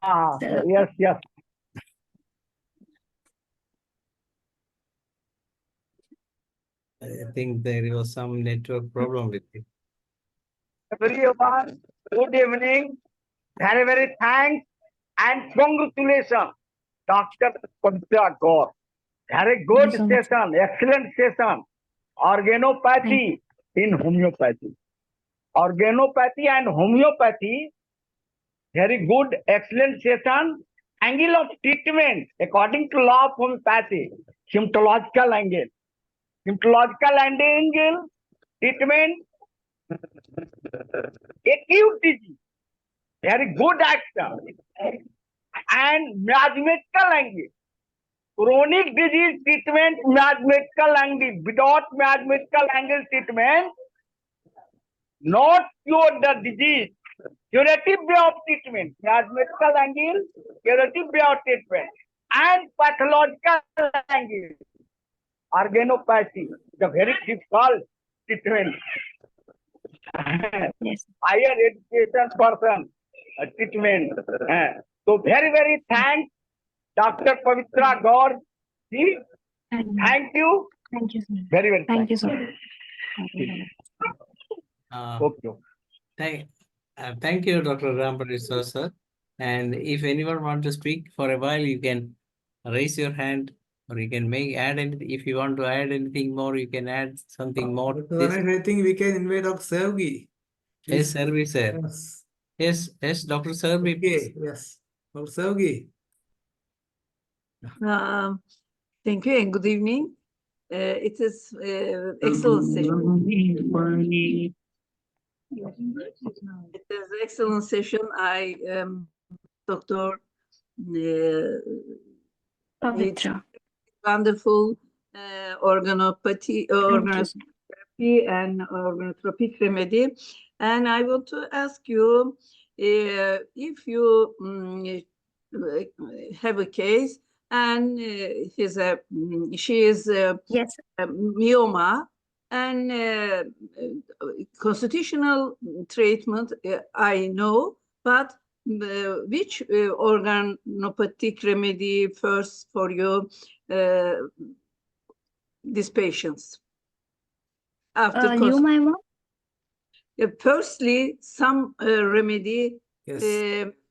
some remedy is coming to your mind for organopathic remedy.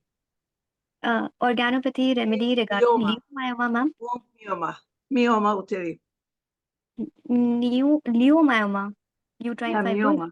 Mm-hmm. Hello. Uteru. Yes, Doctor, please, Pavitra, please. Yes, ma'am. Yes, sir. I want to ask if you have a patient Yes, ma'am. and you find constitution, but at the same time she has myoma uteri. Myoma of, ma'am, actually, Myoma uteri, yes. And which remedy comes in your mind firstly? it's a leiomyoma, myoma. What is it, ma'am? Actually, I'm not. Myoma. Myoma. Myoma uteri. Myomate. I'll write. You may write it down so that Okay. Yes, ma'am. otherwise there was a little bit of confusion going on. In a Actually, there's a network issue. This is the reason. Otherwise, last time I have joined with with my laptop, but this time I have a network issue. So this is the reason I'm doing it from my phone. My own. Okay. Which remedy? My own, ma'am. Actually, First? for me, it's a new term, so I have to read about it, and then I can let you know regarding this thing.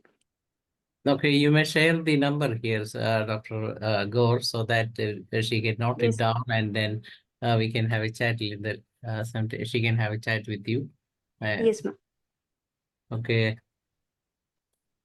Anyway, Yes, and I say another thing. Your PowerPoint's presentation is very, very small. I didn't see some things. Can you Dr. this Dr. Sarbi, we will be uploading the same on tomorrow in our YouTube, Okay. so that you can watch again and you can go through the slides like once again, and even if you want to, Thank you. you can reshare it also. Anyway, Thank you so much. Good evening. you can say vote of thanks to Dr. Pavitra Gaur also. Thank you, Dr. Pavitra. Thank you so much, ma'am. Dr. Sarbi is from Turkey, and she is one of the regular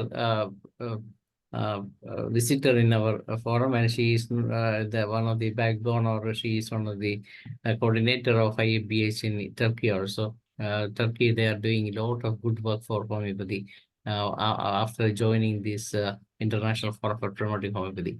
Anyway, thank you once again, Dr. Pavitra Gaur, for your excellent session, and those who participate in the sessions also. Tomorrow, at the same time, we will have a session from Dr. Vaidehi Keppat, and Dr. will be discussing about revitalizing vein, the homeopathic solutions for varicose vein, at exactly at 8:30 p.m. Oh, thank you all. Good night. It's over to Dr. P. Shaila to moderate the Malayalam session. Thank you, Dr. Dhanish. Thank you, doctors in English session. എല്ലാവർക്കും നമസ്കാരം. ഇന്ന് IFPHന്റെ ഇടതടവില്ലാതെ തുടർന്നു വരുന്ന web പരമ്പരയുടെ 1508 ദിവസം. ഇന്ന് മലയാളം സെഷനിൽ നമുക്കൊരു ക്ലാസ് ആണ്. ഏകാരോഗ്യം എന്നുള്ള വിഷയത്തിലാണ് ഇന്ന് ക്ലാസ് നടക്കുന്നത്. ശ്രീ അശോക് കുമാർ സാറാണ് നമുക്കിന്ന് ആ വിഷയത്തിൽ ക്ലാസ് എടുക്കുന്നത്. ഇന്നത്തെ ഈ ക്ലാസ്സിൽ പങ്കെടുക്കുവാൻ സൂം പ്ലാറ്റ്ഫോമിൽ എത്തിയിട്ടുള്ള എല്ലാ ബഹുമാന്യരായ ഡോക്ടേഴ്സിനെയും ഹോമിയോപ്പതി സ്നേഹികളെയും സ്റ്റുഡൻസിനെയും എല്ലാവരെയും ഞാൻ സ്നേഹപൂർവ്വം സ്വാഗതം ചെയ്യുന്നു. ഇന്നത്തെ ക്ലാസ് തുടങ്ങുന്നതിന് മുമ്പായി ഒരു നിമിഷം ഈശ്വര പ്രാർത്ഥന.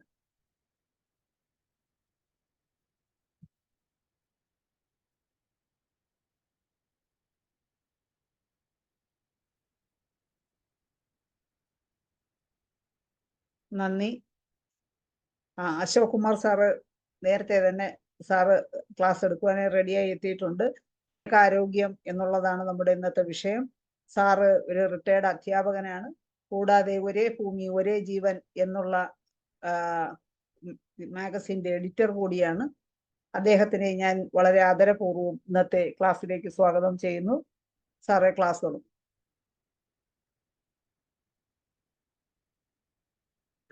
സാറിനെ കോഹോസ്റ്റ്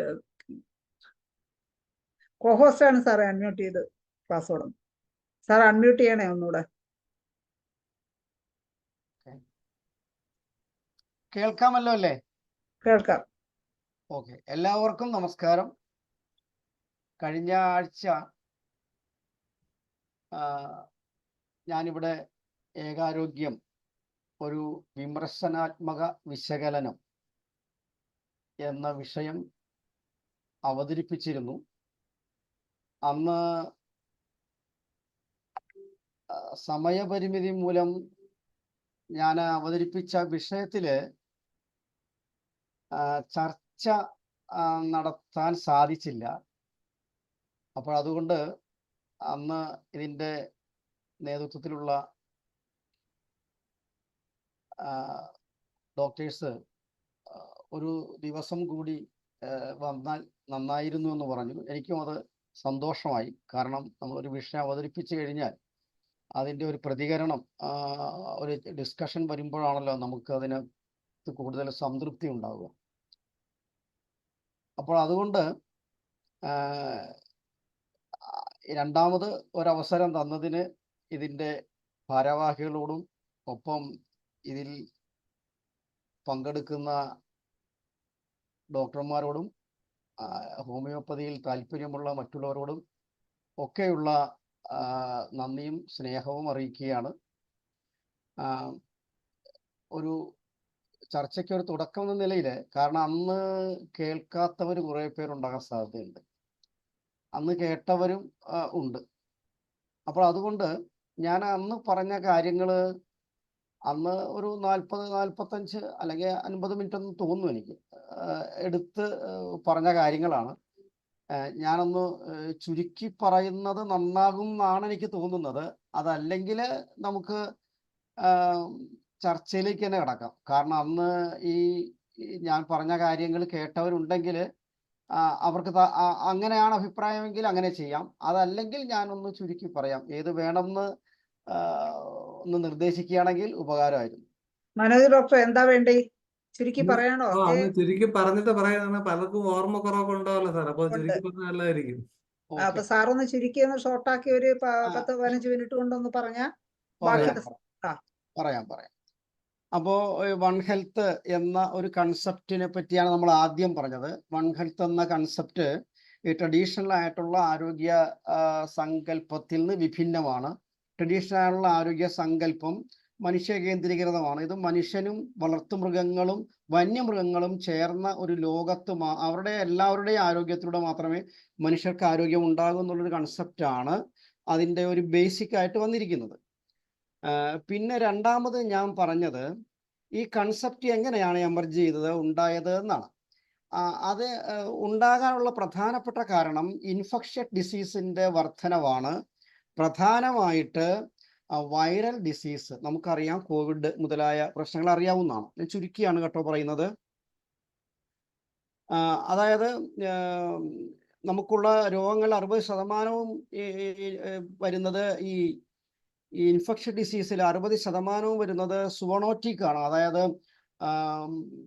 അനിമൽസിൽ നിന്നാണ്, മൃഗങ്ങളിൽ നിന്നാണ്, ജന്തുജന്യ രോഗങ്ങളാണ്.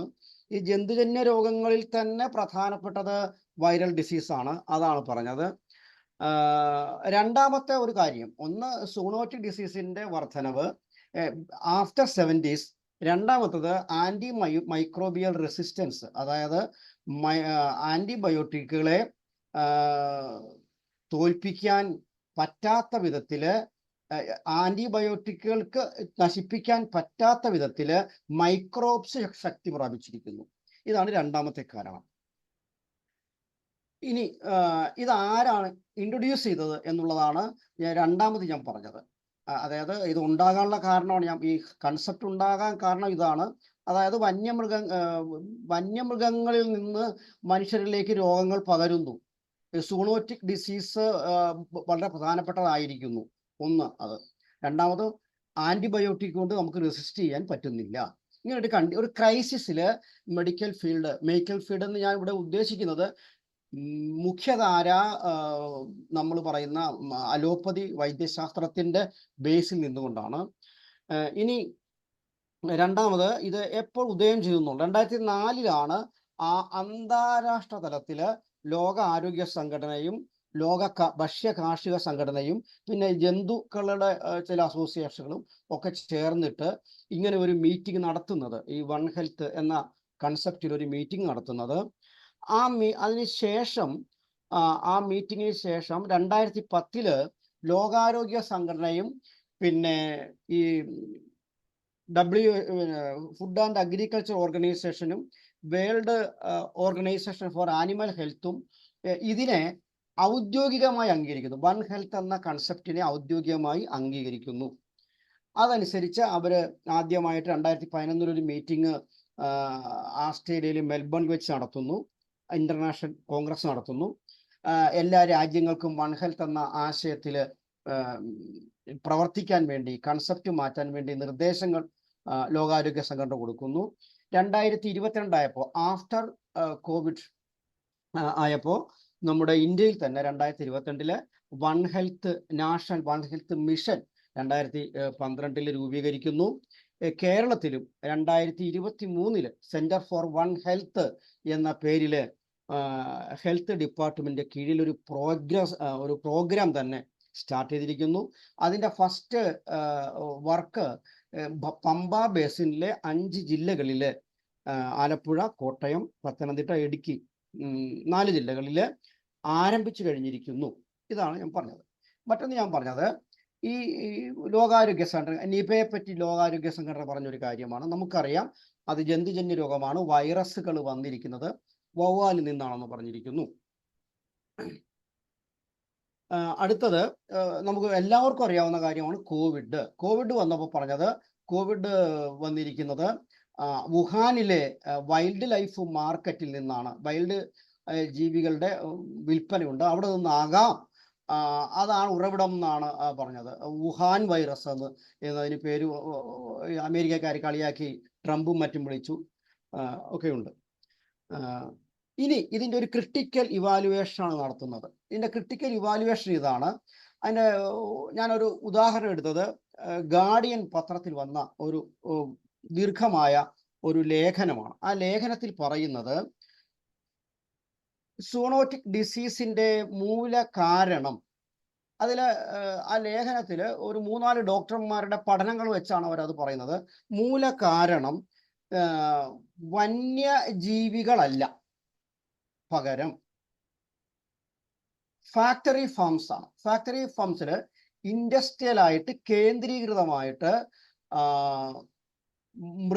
മൃഗങ്ങളെ, വളർത്തു ജീവികളെ പരിപാലിക്കുന്ന പുതിയ ഒരു ഇൻഡസ്ട്രിയലൈസ്ഡ് ഫാമിംഗ് സിസ്റ്റം ആണ് ഇതിന് കാരണം എന്നാണ് പറയുന്നത്.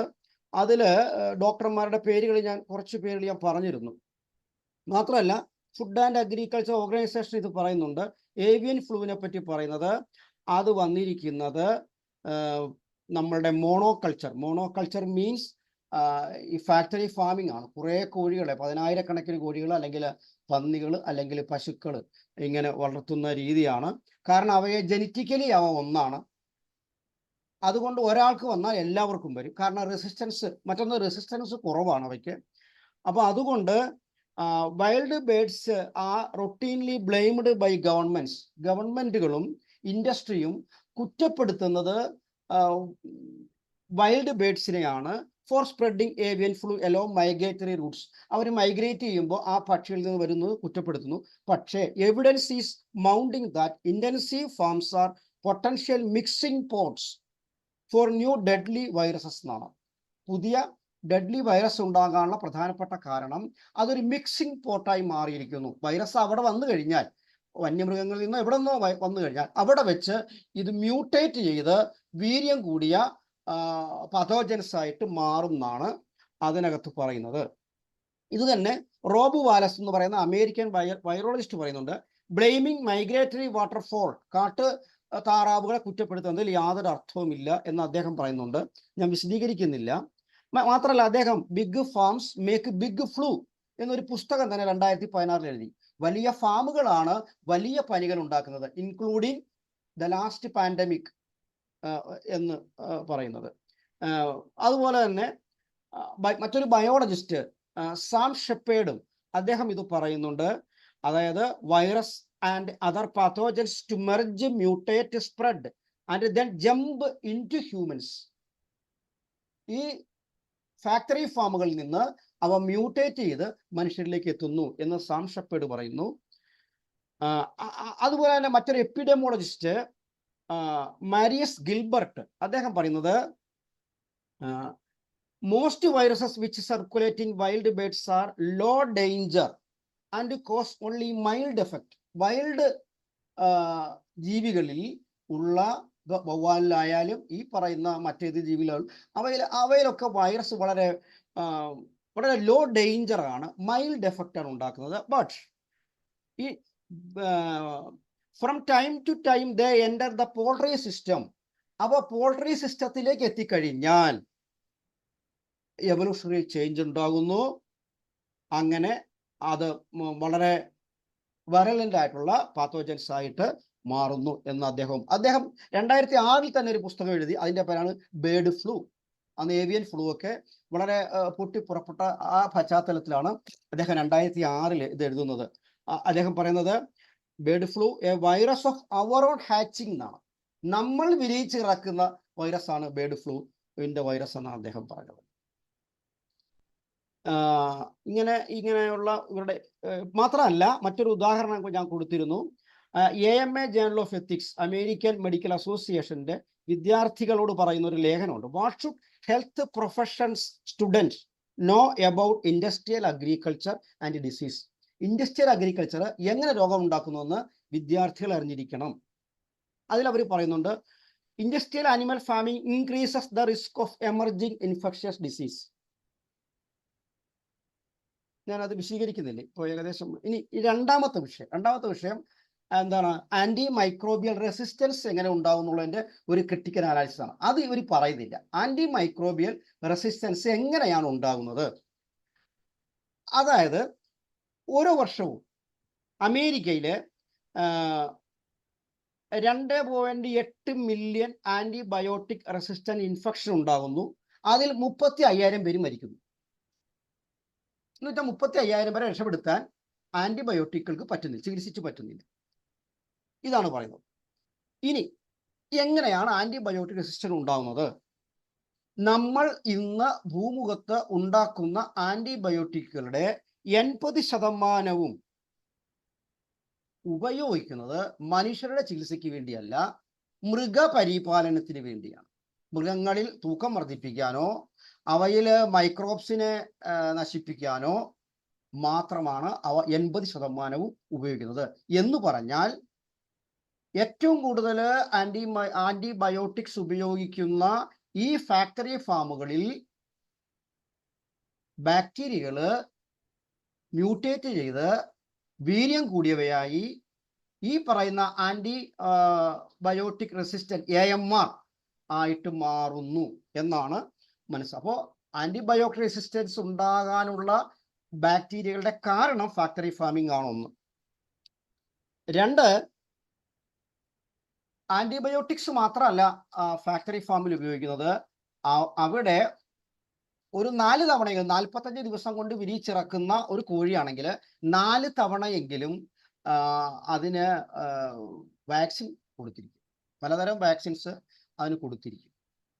എന്ന് പറഞ്ഞാൽ ഏറ്റവും കൂടുതൽ വാക്സിൻ ഉപയോഗിക്കപ്പെടുന്നത് നേരത്തെ ആന്റിബയോട്ടിക്കിന്റെ കാര്യം പറഞ്ഞതുപോലെ ഈ ജീവികളെ വളർത്തി എടുക്കുന്നതിനാണ്. അങ്ങനെയാണെങ്കിൽ വാക്സിനെ സംബന്ധിച്ച പഠനങ്ങളിൽ വാക്സിൻ എങ്ങനെ പുതിയ വൈറസുകളെ ജനിപ്പിക്കുന്നു എന്ന് പറയുന്നുണ്ട്. വാക്സിൻ കൊടുക്കാതെ നിവൃത്തിയില്ല. രോഗികൾക്ക് പക്ഷികൾക്കോ മൃഗങ്ങൾക്കോ അസുഖം പടരാതിരിക്കണമെങ്കിൽ അവയെ രക്ഷപ്പെടുത്തണമെങ്കിൽ ഇത് കൊടുക്കാതിരിക്കാൻ നിവൃത്തിയില്ല. പക്ഷേ അവ മ്യൂട്ടേറ്റ് ചെയ്യാൻ, അതായത് വാക്സിൻ ഉണ്ടാക്കുന്ന പ്രക്രിയ മുതൽ വാക്സിൻ ഉപയോഗിച്ച് തീരുന്നത് വരെയുള്ള ഘട്ടങ്ങളിൽ പല കാരണങ്ങൾ കൊണ്ട് വൈറസുകൾ നേരത്തെ പറഞ്ഞതുപോലെ ബാക്ടീരിയകളെ പോലെ തന്നെ മ്യൂട്ടേറ്റ് ചെയ്യാനും അവ വീര്യം കൂടിയവയായി മാറാനും ഉള്ള സാധ്യത നിലനിൽക്കുന്നു. അപ്പോൾ അങ്ങനെയാണെങ്കിൽ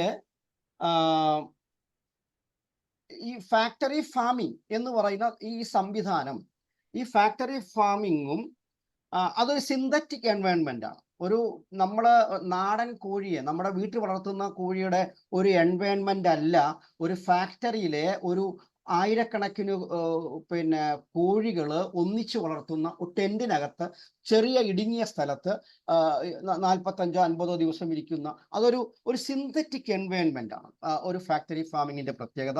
2, അവ ജനറ്റിക്കലി സിമിലർ ആണ്. 3, അവ സിന്തറ്റിക് ഫുഡ് കഴിക്കുന്നു എന്നുള്ളതാണ്. എന്ന് പറഞ്ഞാൽ അതിന്റെ അർത്ഥം ഇത് 3 ചേരുമ്പോൾ അസുഖം വന്നില്ലെങ്കിൽ അത്ഭുതമില്ല. അവയുടെ എൻവയോൺമെന്റ് മാറി, അവയുടെ ജനറ്റിക് ഡൈവേഴ്സിറ്റി മാറി, അവയുടെ ഫുഡ് കൾച്ചർ മാറി, തീറ്റയായിട്ട് മാറി. അപ്പൊ ലോ ഇമ്മ്യൂണിറ്റി ഉണ്ടാകുന്നു. ഇത് വന്നു കഴിഞ്ഞാൽ അസുഖം എപ്പോഴും വരും. അപ്പൊ ആന്റിബയോട്ടിക് വേണം, അതിനോടൊപ്പം വാക്സിനേഷൻ വേണം. ഇതൊക്കെ കൊടുത്തു കഴിഞ്ഞാലോ അത് നിലനിൽക്കും. പക്ഷേ അതിന്റെ ആഫ്റ്റർ എഫക്റ്റ് ആയിട്ട് വിർലന്റ് പതോജൻസ് ഉണ്ടാകും, മാരക അണുക്കള് ഉണ്ടാകും. അപ്പോഴെന്താ ചെയ്യുക? വാർ അഗെയിൻസ്റ്റ് മൈക്രോബ്സ് ആണ്. അപ്പോൾ മൈക്രോബ് ശക്തി പ്രാപിച്ചു കഴിഞ്ഞാൽ മരുന്നുകളും ശക്തി പ്രാപിക്കേണ്ടിയിരിക്കുന്നു. വീര്യം കൂടിയ വാക്സിനും വീര്യം കൂടിയ ആന്റിബയോട്ടിക്കും, more powerful weapons, more powerful microbes.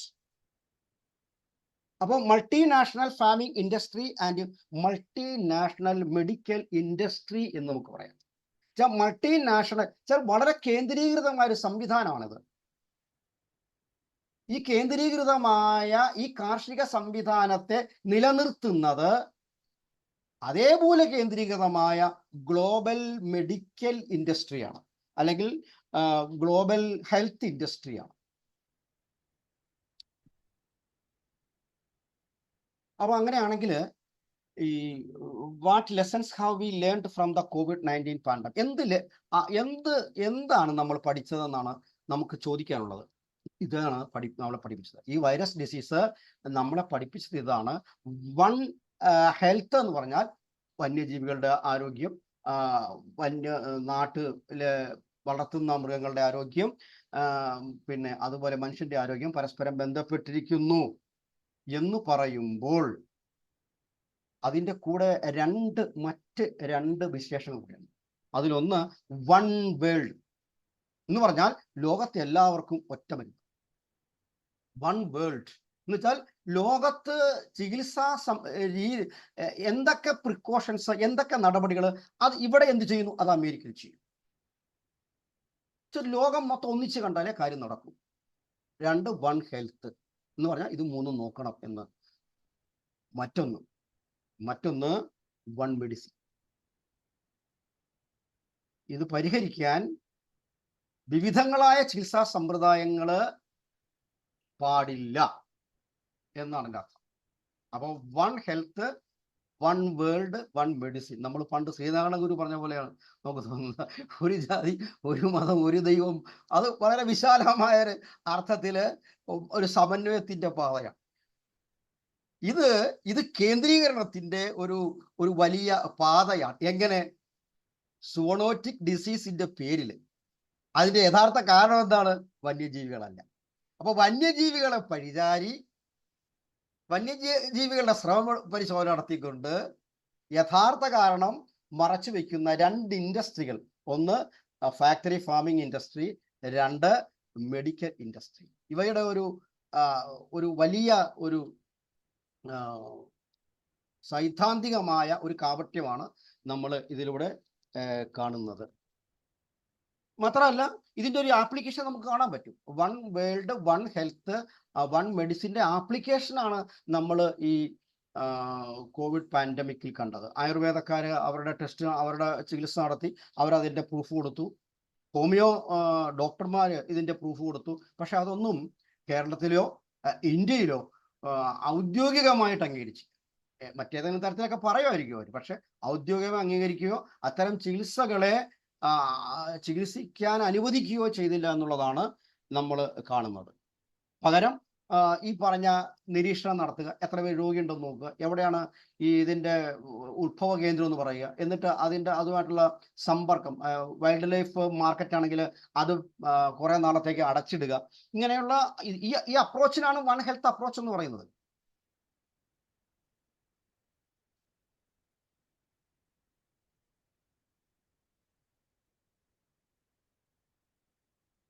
ഇനി അവസാനം ഞാൻ പറഞ്ഞു നിർത്തുന്നത് ഇതാണ്. പറഞ്ഞു നിർത്തുന്നത് ഈ ക്രിട്ടിക്കൽ അനാലിസിസ് നിന്ന് what should we understand from this critical analysis ആണ്. എന്താണ് നമ്മൾ മനസ്സിലാക്കുന്നത്? നമ്മൾ മനസ്സിലാക്കുന്നത് 3 പ്രധാനപ്പെട്ട കാര്യങ്ങളാണ്. ആരോഗ്യത്തെ പറ്റി വിചാരിക്കുന്ന ചികിത്സകരായാലും മറ്റുള്ള ആരോഗ്യം വേണമെന്ന് ആഗ്രഹിക്കുന്ന മനുഷ്യരായാലും, അതായത് ഒരു 3 ഘട്ടങ്ങൾ നമുക്ക് കാണാൻ പറ്റും മനുഷ്യന്റെ ആരോഗ്യ ചരിത്രത്തിൽ അല്ലെങ്കിൽ രോഗ ചരിത്രത്തിൽ. ഒന്നാം ഘട്ടം മനുഷ്യൻ കൃഷിയിലേക്ക് വരുന്ന ഒരു ഘട്ടമാണ്. കൃഷിയിലേക്ക് വരുന്ന ഘട്ടത്തിൽ വന്യമൃഗങ്ങളെ മെരുക്കിയെടുക്കുന്നു, കാർഷിക ജീവിതം ആരംഭിക്കുന്നു. അപ്പോൾ മുതൽ പലതരത്തിലുള്ള മുമ്പില്ലാത്ത തരത്തിലുള്ള അസുഖങ്ങൾ കാണാൻ പറ്റുന്നു. ഒന്ന്, ചെറിയ ഈ പറഞ്ഞ പോലെ വൈറൽ ഡിസീസോ അല്ലെങ്കിൽ ബാക്ടീരിയ ഡിസീസോ കാണാൻ പറ്റുന്നു. രണ്ടാമത്തെ ഘട്ടം എന്ന് പറയുന്നത് ഇൻഡസ്ട്രിയൽ റവല്യൂഷനാണ്. അതായത് ഈ പറഞ്ഞ 18-19 നൂറ്റാണ്ടിൽ ആരംഭിച്ച ഇൻഡസ്ട്രിയൽ റവല്യൂഷൻ അത് അത്ര പോസിറ്റീവ് ആയിരിക്കും. ഈ ബാക്ടീരിയ ആന്റിബയോട്ടിക്കിന്റെ പോസിറ്റീവാണ്, വാക്സിൻ പോസിറ്റീവാണ്, അതൊക്കെ പോസിറ്റീവ് ആയിരിക്കുമ്പോൾ പോലും അതിൻ്റെ ഒരു സൈഡ് എഫക്റ്റ് എന്ന നിലയ്ക്ക്, ഈ ഇൻഡസ്ട്രിയൽ റവല്യൂഷന്റെ സൈഡ് എഫക്റ്റ് എന്ന നിലയ്ക്ക് അത് നമ്മുടെ ഭക്ഷണത്തിലെ വൈവിധ്യം ഇല്ലാതാക്കി, അത് ഡയബറ്റീസ് ഉണ്ടാക്കി, അത് കാരണം മണ്ണും വെള്ളവും വായുവും മലിനമായ ക്യാൻസർ ഉണ്ടാക്കി, അത് ഹാർട്ട് ഡിസീസും കൊക്കക്കോള വന്നപ്പോൾ കിഡ്നി രോഗം ഉണ്ടായി. ഇങ്ങനെ പല അതാണ് ഇൻഡസ്ട്രിയൽ റവല്യൂഷൻ കൊണ്ട് നമ്മൾ ഉദ്ദേശിക്കുന്നത്. ഇനി ലാസ്റ്റ് സ്റ്റേജിലാണ് നമ്മളിപ്പോൾ. ഈ ലാസ്റ്റ് സ്റ്റേജ് ഇൻറ്റൻസീവ് ഫാമിംഗ് ആണ്. ഇന്റൻസീവ് ഫാമിംഗ് മീൻസ് ഈ പറയുന്ന അഗ്രികൾച്ചറൽ ഇന്റൻസിഫിക്കേഷൻ ആണ്. സെൻട്രലൈസ്ഡ് ഫാമിംഗ് ആണ്. ഈ സെൻട്രലൈസ്ഡ് ഫാമിംഗ് പ്രത്യേകിച്ച് ആനിമൽ ഫാമിംഗ് ആണ്. സെൻട്രലൈസ്ഡ് ആനിമൽ ഫാമിംഗ് ആണ് ഈ പറഞ്ഞ 3-ാം ഘട്ടത്തിൽ പാൻഡമിക്കുകളായി നമ്മളെ കാർന്ന് തിന്നുന്നത് എന്ന് നമുക്ക് വേണമെങ്കിൽ പറയാം. അപ്പൊ അങ്ങനെയാണെങ്കിൽ നമുക്ക് വൺ ഹെൽത്ത് ഒരു അൾട്ടർനേറ്റീവ് നമുക്ക് വേണമല്ലോ. ആ അൾട്ടർനേറ്റീവിനെ പറ്റിയാണ് ഞാൻ പറഞ്ഞത്. അത് ഈ ഒരു സിസ്റ്റം, ഈ ഒരു ആനിമൽ ഹസ്ബൻഡറി നിന്നുകൊണ്ട് നമുക്ക് ചിന്തിക്കാൻ പറ്റില്ല എന്നാണ് ഞാൻ പറഞ്ഞത്. അതിന് നമുക്ക് അഗ്രോ ഇക്കോളജി വേണം, സസ്റ്റൈനബിൾ ആയിട്ടുള്ള ഒരു ഫാമിംഗ് സിസ്റ്റം വേണം, ഇന്റഗ്രേറ്റീവ് മെഡിസിനും വേണം. ഇന്റഗ്രേറ്റീവ് മെഡിസിൻ എന്ന് പറഞ്ഞാൽ ഒരു മെഡിസിൻ അല്ല, പല മെഡിസിനും നമുക്ക് അവിടെ ആവശ്യമായി വരും എന്നുള്ളതാണ്. അതിൽ ഹോമിയോപ്പതിക്ക് വളരെ മുഖ്യമായ പങ്കുണ്ട്. കാരണം അത് നോൺ വയലന്റ് ആണ്. മറ്റത് വയലൻസ് കൂടുതലാണ്. വയലൻസ് ആവശ്യം വരും നമുക്ക്, പക്ഷെ അത് ഫുൾ ടൈം വയലന്റ് ആണ്. അതാണ് എൻ്റെ ഒരു പ്രത്യേകത.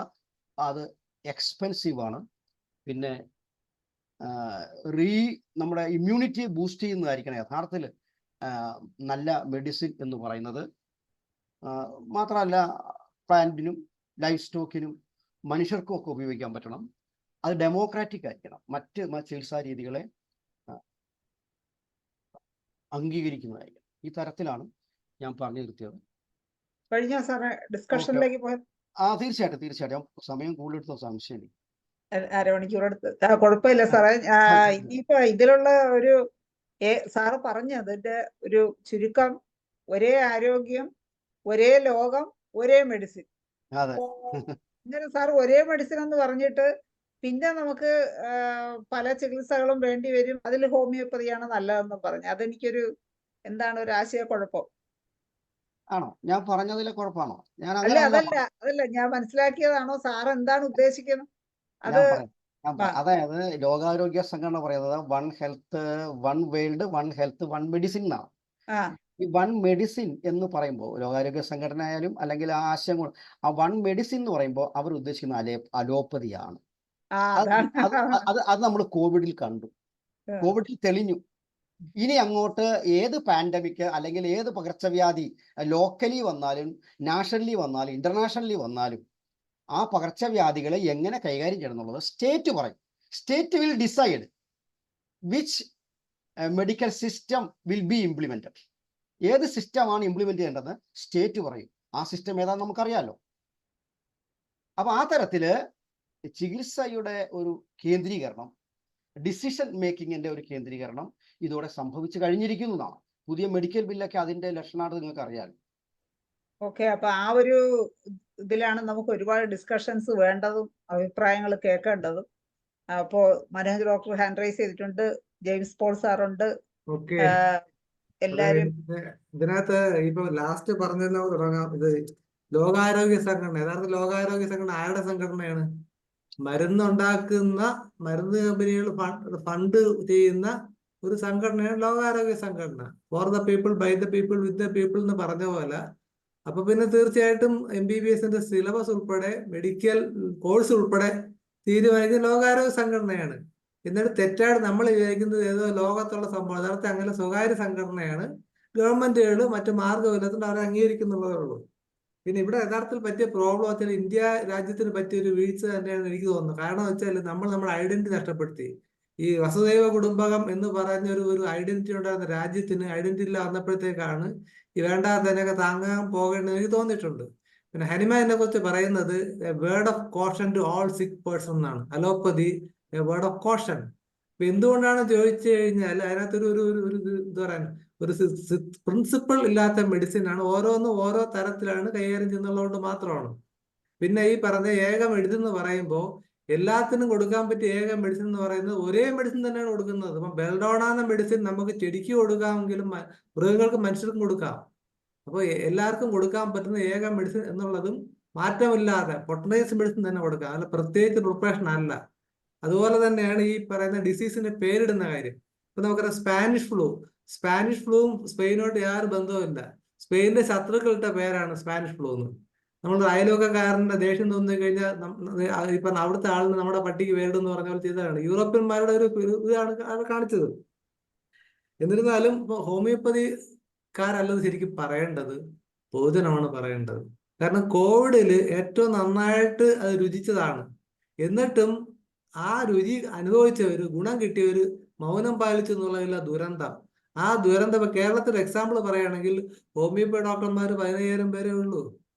പക്ഷേ മറുവശത്ത് 3.5 കോടി ആൾക്കാരുണ്ട്. അപ്പം പബ്ലിക് തീരുമാനിക്കണം എന്നുള്ളതാണ് എനിക്ക് പറയാനുള്ളത്. സാറ് വളരെ വിഷയം നന്നായിട്ട് പഠിച്ചിട്ടുണ്ട്. അഭിനന്ദനങ്ങൾ. നന്ദി മനോജ് ഡോക്ടറെ. ഇനി ഈ വിഷയത്തിൽ ചർച്ചയിൽ പങ്കെടുക്കുവാനായി ജെയിംസ് പോൾ സാറിനെ ക്ഷണിക്കുകയാണ് ഞാൻ. ജെയിംസ് പോൾ സാറിന് എന്താണ് പറയാനുള്ളത്?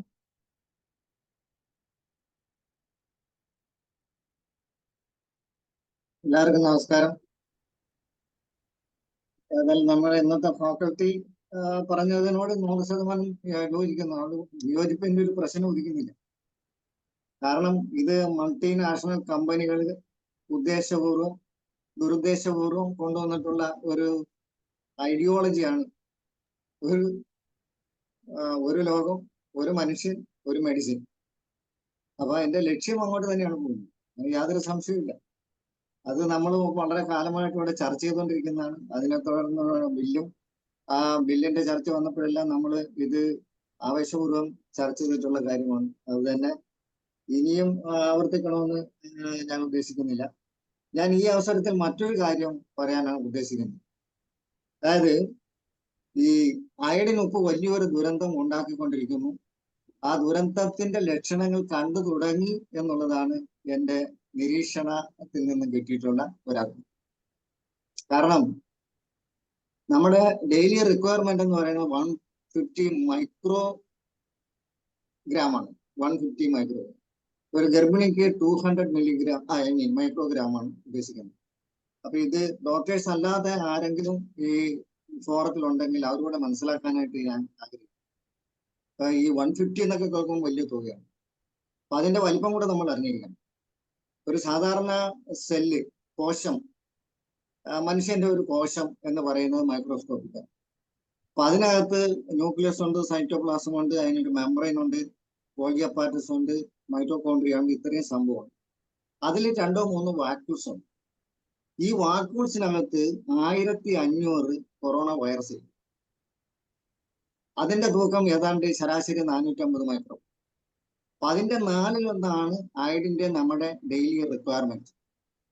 അതായത് 1 ഗ്ലാസ് കരിക്കും വെള്ളത്തിനോ അല്ലെങ്കിൽ 1 ഗ്ലാസ് പാലിൽ നിന്നോ 10 വെണ്ടയ്ക്കയിൽ നിന്നോ കിട്ടാൻ സാധ്യതയുള്ള ഒരു അളവാണ് ഈ 150 മൈക്രോഗ്രാം എന്ന് പറയുന്നത്. അപ്പം ഇപ്പൊ ഈ ഉപ്പിനകത്ത് വ്യാപകമായിട്ട് കലർത്തി വിടുന്ന പൊട്ടാസ്യം അയോഡേറ്റ്, പല പുസ്തകങ്ങളും പറയുന്ന ഏറ്റവും നന്നായിട്ട് ഇതിന്റെ ഡെഫിഷ്യൻസി ഉള്ള സ്ഥലത്ത് പൊട്ടാസ്യം അയോഡൈഡ് കൊടുക്കാനാണ് പറയുന്നത്. ഇത് കലർത്തി വിടുന്ന അയോഡൈറ്റ് ആണ്. ഇത് തന്നെ അയോഡൈറ്റ് ഗോയിറ്റർ ഉണ്ടാക്കുന്നുണ്ട്. ഇപ്പോൾ തന്നെ ഏതായാലും 10-15 വർഷങ്ങൾക്ക് മുമ്പ്, ഒരു 40 വർഷങ്ങൾക്ക് മുമ്പ് ഗോയിറ്റർ എന്ന് പറയുന്നത് 1 or 2% ആയിരുന്നു. അതും കൊളോയിഡ് ഗോയിറ്റർ ആയിരുന്നു കൂടുതൽ. മറ്റേ ടോക്സിക് ഗോയിറ്ററുകൾ ഇല്ല തന്നെ അന്നത്തെ കാലത്ത്. പക്ഷെ ഇപ്പോ കൊളോയിഡൽ ഗോയിറ്റർ കാണാനില്ല. മറ്റു ടോക്സിക് ഗോയിറ്ററുകളാണ് ഇപ്പോൾ നിലവിലുള്ളത്. അത് ഏതാണ്ട് 10-22% ആളുകൾ ഉണ്ടെന്നാണ് അമൃത ഇൻസ്റ്റിറ്റ്യൂട്ട് ഓഫ് മെഡിക്കൽ സയൻസിൽ അവരുടെ ന്യൂട്രീഷൻ വിഭാഗം നടത്തിയ ഒരു സർവേയിൽ നിന്ന് വ്യക്തമാക്കിയിട്ടുണ്ട്. 22%, കേരളത്തിലെ 22% ആൾക്കാർക്ക് ഏതെങ്കിലും തരത്തിലുള്ള ഒരു തൈറോയ്ഡ് രോഗം ഉണ്ടെന്നാണ് ഇപ്പോഴത്തെ നില. ഇപ്പൊ 10-40 വർഷങ്ങൾക്ക് മുമ്പ് 2% ആണെങ്കിൽ ഇപ്പൊ 22%.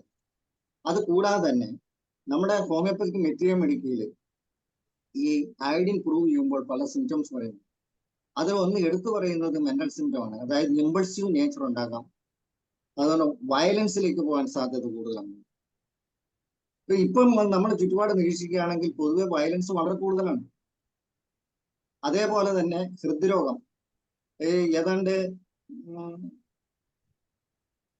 സാധാരണ വരുന്ന അഞ്ചൈന അല്ലെങ്കിൽ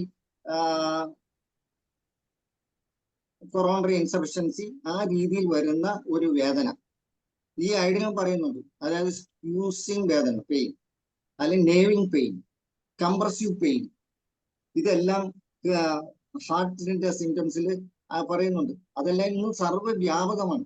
40% ആൾക്കാർക്ക് ഇപ്പം ഇത് ഹൃദ്രോഗങ്ങൾ ഉള്ളതുപോലെയാണ് ഇന്നത്തെ സ്ഥിതിവിശേഷം. ഹെൽത്ത് സിനാറിയോ അങ്ങനെയാണ്. ഇപ്പൊ ഇത് ശരിക്കും ഒരു ശാസ്ത്രീയ പഠനം ഇതുവരെ നടത്തിയിട്ടില്ല. ഈ അയഡിന്റെ ഡെഫിഷ്യൻസിയെ കുറിച്ചോ അയഡിന്റെ ആവശ്യകതയെ കുറിച്ചോ ഇപ്പൊ ഇതുപോലെ വ്യാപകമായി സപ്ലൈ ചെയ്യുന്നത് ശാസ്ത്രീയമോ അശാസ്ത്രീയമോ ആണെന്നുള്ളൊരു പഠനം നടത്തിയിട്ടില്ല. അപ്പൊ എനിക്ക് നമ്മുടെ ഫാക്കൽറ്റി ബഹുമാനപ്പെട്ട സാറിനോട് അപേക്ഷിക്കാനുള്ള ഇതാണ്, അങ്ങ് മുൻകൈ എടുത്ത് ഇതിനെപ്പറ്റി ഒരു പഠനം നടത്തുകയോ ചെയ്യണമെന്നുള്ള ഒരു അപേക്ഷയാണ് ഞാനിപ്പോൾ മുന്നോട്ട്. Thank you. നന്ദി ജെയിംസ് പോൾ സാറ്. അപ്പൊ നമ്മുടെ ഫാക്കൽറ്റി ശ്രദ്ധിച്ചു കാണുമെന്ന് വിചാരിക്കുന്നു. അയഡിൻ, വെറുതെ അയഡൈസ്ഡ് സാൾട്ട് കഴിച്ച് ഉണ്ടാവുന്ന പ്രശ്നങ്ങൾ, അതിനെക്കുറിച്ചൊരു സ്റ്റഡി വളരെ അത്യാവശ്യമാണെന്ന് തന്നെയാണ് തോന്നുന്നത്. ഇനി ഒരേ ആരോഗ്യം, ഒരേ വേൾഡ്, ഒരേ ലോകം, ഒരേ മെഡിസിൻ, അതിനെക്കുറിച്ച് ഇനി എന്തെങ്കിലും ആർക്കെങ്കിലും അഭിപ്രായങ്ങൾ പറയാനുണ്ടെങ്കിൽ ഒന്ന് ഹാൻഡ് റൈസ് ചെയ്യണേ. അതാ പ്രവീൺ ഡോക്ടർ എത്തിയിട്ടുണ്ട്. ഡോക്ടറെ, എന്താണ് ഇന്നത്തെ ക്ലാസ്സിനെ കുറിച്ചുള്ള ചർച്ച? ഡോക്ടർക്ക് എന്താ? രണ്ട് കാര്യം കൂടി ചേർത്ത് വായിക്കേണ്ടതുണ്ട്. ഒന്ന്, ഇതിന്റെ ഈ വിത്തിട്ടത് റോക്ക്ഫെല്ലർ ഫൗണ്ടേഷനാണ്. ഈ ഏകാരോഗ്യം എന്നുള്ള കൺസെപ്റ്റ് വന്നിരിക്കുന്നത് റോക്ക്ഫെല്ലർ ഫൗണ്ടേഷനിൽ നിന്നാണ്. രണ്ടാമത്തത്, WHO അടുപ്പിൽ വേവിച്ചുകൊണ്ടിരിക്കുന്ന ഒരു ഉടമ്പടിയുണ്ട്. സാറ് നേരത്തെ പറഞ്ഞു സ്റ്റേറ്റിന് തീരുമാനിക്കാമെന്നാണ്. സ്റ്റേറ്റുമില്ല, രാഷ്ട്രവുമില്ല, WHO തീരുമാനിക്കാം എന്നുള്ളതാണ് ആ ഉടമ്പടിയിൽ ഇന്ത്യ ഒപ്പിട്ടാൽ സംഭവിക്കാൻ പോകുന്നത്. അതായത് ലോകത്ത് ഈ സ്റ്റേറ്റ് ആയാലും അഥവാ നാഷണൽ ആയാലും അവരുടേതായ നിയമങ്ങളെല്ലാം മാറ്റിവെച്ചിട്ട് WHO പറയുന്ന ഉടമ്പടി പ്രകാരം ഓരോ പൗരനും, എല്ലാ രാജ്യത്തെ പൗരന്മാരും എന്താ പറയാ, അനുസരിക്കേണ്ടി വരുന്ന ഗതികേടുണ്ടാവാൻ സാധ്യതയുണ്ട്. അപ്പൊ ഇതെല്ലാം ചേർത്ത് വെച്ചിട്ട് വേണം ഹോമിയോപ്പതി ഡോക്ടർമാർ ഇനി അങ്ങോട്ടുള്ള കാലം നീങ്ങേണ്ടത്. കാരണം നമ്മുടെ മെറ്റീരിയൽ വളരെ സ്ട്രോങ് ആണ്, നമ്മളെ സാധ്യതകൾ വളരെ സ്ട്രോങ് ആണ്, ഇതെല്ലാം സത്യമാണ്. പക്ഷെ വലയിൽ കുടുങ്ങിയ മീനുകളെ പോലെ നമുക്ക് ചലിക്കാൻ സാധ്യതയില്ലാത്ത ഒരവസ്ഥയിലേക്ക് പോകാതിരിക്കണമെങ്കിൽ കുറച്ചും കൂടി ജാഗ്രത വേണം. ആ ജാഗ്രത കേവലം എന്താ പറയാ, ലക്ഷത്തിന് താഴെ. ഇപ്പോൾ കേരളത്തിൽ തന്നെ എല്ലാ ആയുർവേദ ഹോമിയോപ്പതി വിഭാഗങ്ങളെല്ലാം തന്നെ ഉള്ളത് 80,000 പേരാണ്. അതേസമയം തന്നെ കേരളത്തിൽ IMA കീഴിൽ രജിസ്ട്രേഷൻ എടുത്തിരിക്കുന്നത് 80,000 പേരാണ്. അപ്പോൾ ഇത് ഒരു ആശയപരമായ സംവാദമായ രീതിയിലേക്ക് ഉയർത്തിക്കൊണ്ടുവരേണ്ട ആവശ്യകത ജനങ്ങളിലേക്ക് എത്തിക്കാനുള്ള ഉത്തരവാദിത്തമാണ് നമ്മൾ ഏറ്റെടുക്കേണ്ടത്. കാരണം ഇത് നമ്മളുടെ പ്രശ്നമല്ല, നമ്മൾക്ക് വരാൻ പോകുന്ന തലമുറയിൽ കൂടുതൽ ഇറച്ചി തീനികളുടെ നാടാക്കുകയും അതേസമയം തന്നെ മരുന്ന് തീനികളുടെ നാടാക്കുകയും രോഗപീഠകൾ അനുഭവിക്കുകയും ചികിത്സാ പീഡകൾ അനുഭവിക്കുകയും ചെയ്യുന്ന ഒരു മഹാനാശത്തിലേക്ക് പോകുന്ന ഒരു വഴിയാണ് ഈ പോകുന്ന വഴി. അതുകൊണ്ട് വളരെ ജാഗ്രത വേണം. ഏകാരോഗ്യം എന്നുള്ള സുന്ദരമായ ആശയം ആദ്യം കേട്ടപ്പോൾ ഇത് ഹോമിയോപ്പതിയുടെ ഒരു വഴിയാണല്ലോ എന്ന് ഞാൻ തെറ്റിദ്ധരിച്ചു പോയി. പക്ഷെ ഞാൻ പിന്നീട് വായിക്കുകയും പഠിക്കുകയും ചെയ്തപ്പോഴാണ് ഇതൊരു ട്രാപ്പാണെന്ന് തിരിച്ചറിയുകയും ചെയ്തു. അങ്ങനെയാണ് ഈ വിഷയം ഉയർത്തിക്കൊണ്ടുവരേണ്ടത് ആവശ്യകത ഉണ്ടെന്ന് മനസ്സിലാവുകയും പിന്നെ ചിലർക്ക് എൻ്റെ അലോപ്പതി സുഹൃത്തുക്കൾക്ക് വളരെ പ്രിയമുള്ള ഒരു കാര്യമായി ഇത് മാറുകയും ചെയ്തിട്ടുണ്ട് ഈ അടുത്തിടയ്ക്ക് ഏകാരോഗ്യം എന്ന് പറഞ്ഞാൽ. പക്ഷെ അവിടെ അവർ പറയുന്നത് സയന്റിഫിക് ആയിട്ട് ഒരേ ഒരു വൈദ്യമുണ്ടെങ്കിൽ അത് ഞങ്ങൾ മാത്രമാണ്, അതുകൊണ്ട് മറ്റെല്ലാം അശാസ്ത്രീയമാണ് എന്ന് പറഞ്ഞ് പ്രൂവ് ചെയ്യാൻ ശാസ്ത്രജ്ഞന്മാരാണെങ്കിലും പറഞ്ഞ് പ്രൂവ് ചെയ്യാനുള്ള പരിശ്രമങ്ങളും പരാക്രമങ്ങളും നടക്കുന്ന ഒരു നാടാണ്. ഇവിടെയാണ് പറഞ്ഞിരിക്കാതെ പ്രവർത്തിക്കേണ്ട ഒരാവശ്യകത. അതായത് അഗ്രികൾച്ചർ മേഖലയിലും വെറ്ററിനറി മേഖലയിലും ഇപ്പോൾ തന്നെ ധാരാളം പേര് പ്രവർത്തനങ്ങൾ നടത്തുന്നുണ്ട്. അവരുമായിട്ട് ചേർന്നുള്ള ഗവേഷണങ്ങൾ നമ്മൾ നടത്തേണ്ട ആവശ്യകതയാണ്, പ്രവർത്തിക്കേണ്ട ആവശ്യകതയാണ് വളരെ വിട്ടുപോകാതെ ചെയ്യേണ്ട ഒരു കാര്യം. കാരണം പറഞ്ഞിരുന്നിട്ട് കാര്യമില്ല, പ്രവർത്തിച്ച് തന്നെയാണ് മുന്നോട്ട് പോകേണ്ടത്. ഡോക്ടർ ഹനുമാൻ കാണിച്ചിരുന്ന പാതയും അത് തന്നെയാണ്.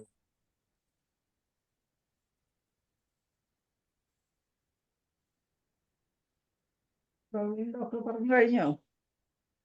അതുകൊണ്ട് എല്ലാ വിഭാഗീയതകളെയും മാറ്റിവെച്ചിട്ട് ലോകത്തെ എവിടെയുമുള്ള ആൾക്കാരുമായിട്ട് കണ്ണുചേർന്നുകൊണ്ട് കൂടുതൽ ഗവേഷണങ്ങൾ നടത്താൻ നമ്മൾ കൂടുതൽ ഉഷാറാവേണ്ട സമയമാണ് എന്നുള്ളതാണ് ഏകാരോഗ്യം നമുക്ക് തരുന്ന ഒരു എന്താ പറയുക ഒരു വെല്ലുവിളി.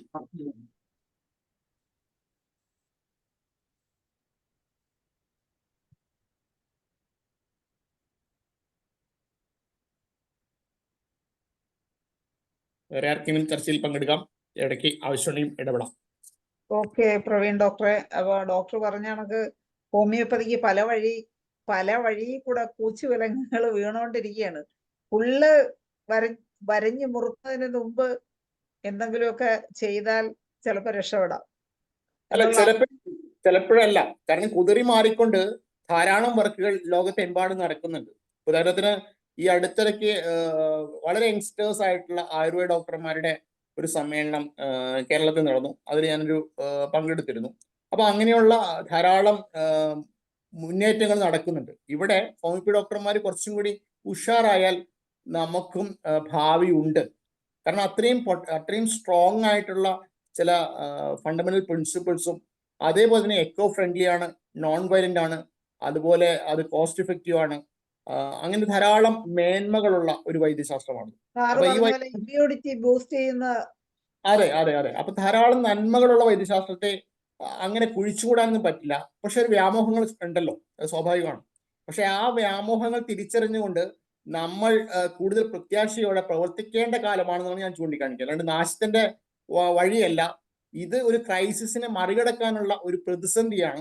ആ പ്രതിസന്ധിയിൽ നമ്മൾ കൂടുതൽ ജാഗ്രതരായിട്ട് പ്രവർത്തിക്കണം. ഉദാഹരണം, ഞാൻ കഴിഞ്ഞ പ്രാവശ്യം പറഞ്ഞ പോലെ തന്നെ ആനന്ദ് ഗുജറാത്തിലെ ആനന്ദില് 30-ലേറെ വെറ്റിനറി കഴിഞ്ഞ ഹോമിയോപ്പതി പഠിച്ച ഡോക്ടർമാർ വെറ്റിനറി ചെയ്യുന്നുണ്ട്. അതുപോലെ ലോകത്ത് പലയിടത്തും വെറ്റിനറി പ്രാക്ടീസ് ഉണ്ട്. പക്ഷേ നമുക്കൊരു എത്തിക്കൽ കമ്മിറ്റി ക്ലിയറൻസ് കിട്ടാനുള്ള സാധ്യതകൾ വളരെ കുറവാണ്. പക്ഷെ എങ്കിലും കമ്പൈൻ ചെയ്തിട്ട് ഇന്റർ ഡിസിപ്ലിൻ റിസർച്ചുകൾക്ക് സാധ്യതയുണ്ട്. മറ്റൊന്ന് ഏറ്റവും എളുപ്പമുള്ളത് അഗ്രോ ഹോമിയോപ്പതിയാണ്. ആ അഗ്രോ ഹോമിയോപ്പതി റിസർച്ചുകൾക്ക് എത്തിക്കൽ കമ്മിറ്റി ക്ലിയറൻസ് ആവശ്യമില്ല. അപ്പൊ നമ്മൾക്ക് കഴിഞ്ഞ ദിവസം ഇപ്പോൾ ഹരിഹരൻ ഡോക്ടർ പറഞ്ഞു, ഹരിഹരൻ ഡോക്ടറുടെ വീട്ടിലുണ്ടായ തെങ്ങിനുണ്ടായ ഒരു വളർച്ച, അത്തരത്തിലുള്ള മരുന്നുകൾ ഏതാണെന്ന് ഐഡന്റിഫൈ ചെയ്തിട്ട് അത് വ്യാപകമായി കൊടുക്കുക. അപ്പൊ ജനങ്ങളിൽ നിന്ന് ഒരു ആവശ്യം വരും, ഹോമിയോപ്പതി മരുന്നിന് സാധ്യതയുണ്ടെന്നുള്ളത്. ആ സാധ്യത ചൂടുപിടിച്ചുകൊണ്ട് നമ്മൾ മറ്റു തലങ്ങളിലേക്ക്, സർക്കാർ തലങ്ങളിലേക്കും ആ ഗവേഷണം മുന്നോട്ട് കൊണ്ടുപോവുകയാണെങ്കിൽ, അത് ജനകീയമായ ഒരു ഗവേഷണം എന്ന രീതിയിൽ കൊണ്ടുപോവുകയാണെങ്കിൽ നമുക്ക് സാധ്യതകളുണ്ട് എന്നുള്ളതാണ് ഏറ്റവും എന്താ പറയാ പ്രതീക്ഷ വരുന്ന കാര്യം. ഓക്കെ പ്രവീൺ ഡോക്ടറെ, ഇനി ചർച്ചയിൽ പങ്കെടുക്കാൻ അമ്പാടിയമ്മയുണ്ട്, ഷഫീഖ് ഡോക്ടർ ഉണ്ട്. ഓരോരുത്തരായിട്ട് ഒന്ന് ഹാൻഡ് റൈസ് ചെയ്ത് മുമ്പോട്ട് വരണേ. ഹരിഹരൻ സാർ ഉണ്ടോ? ഷഫീഖ് ഡോക്ടർ ഉണ്ടോ?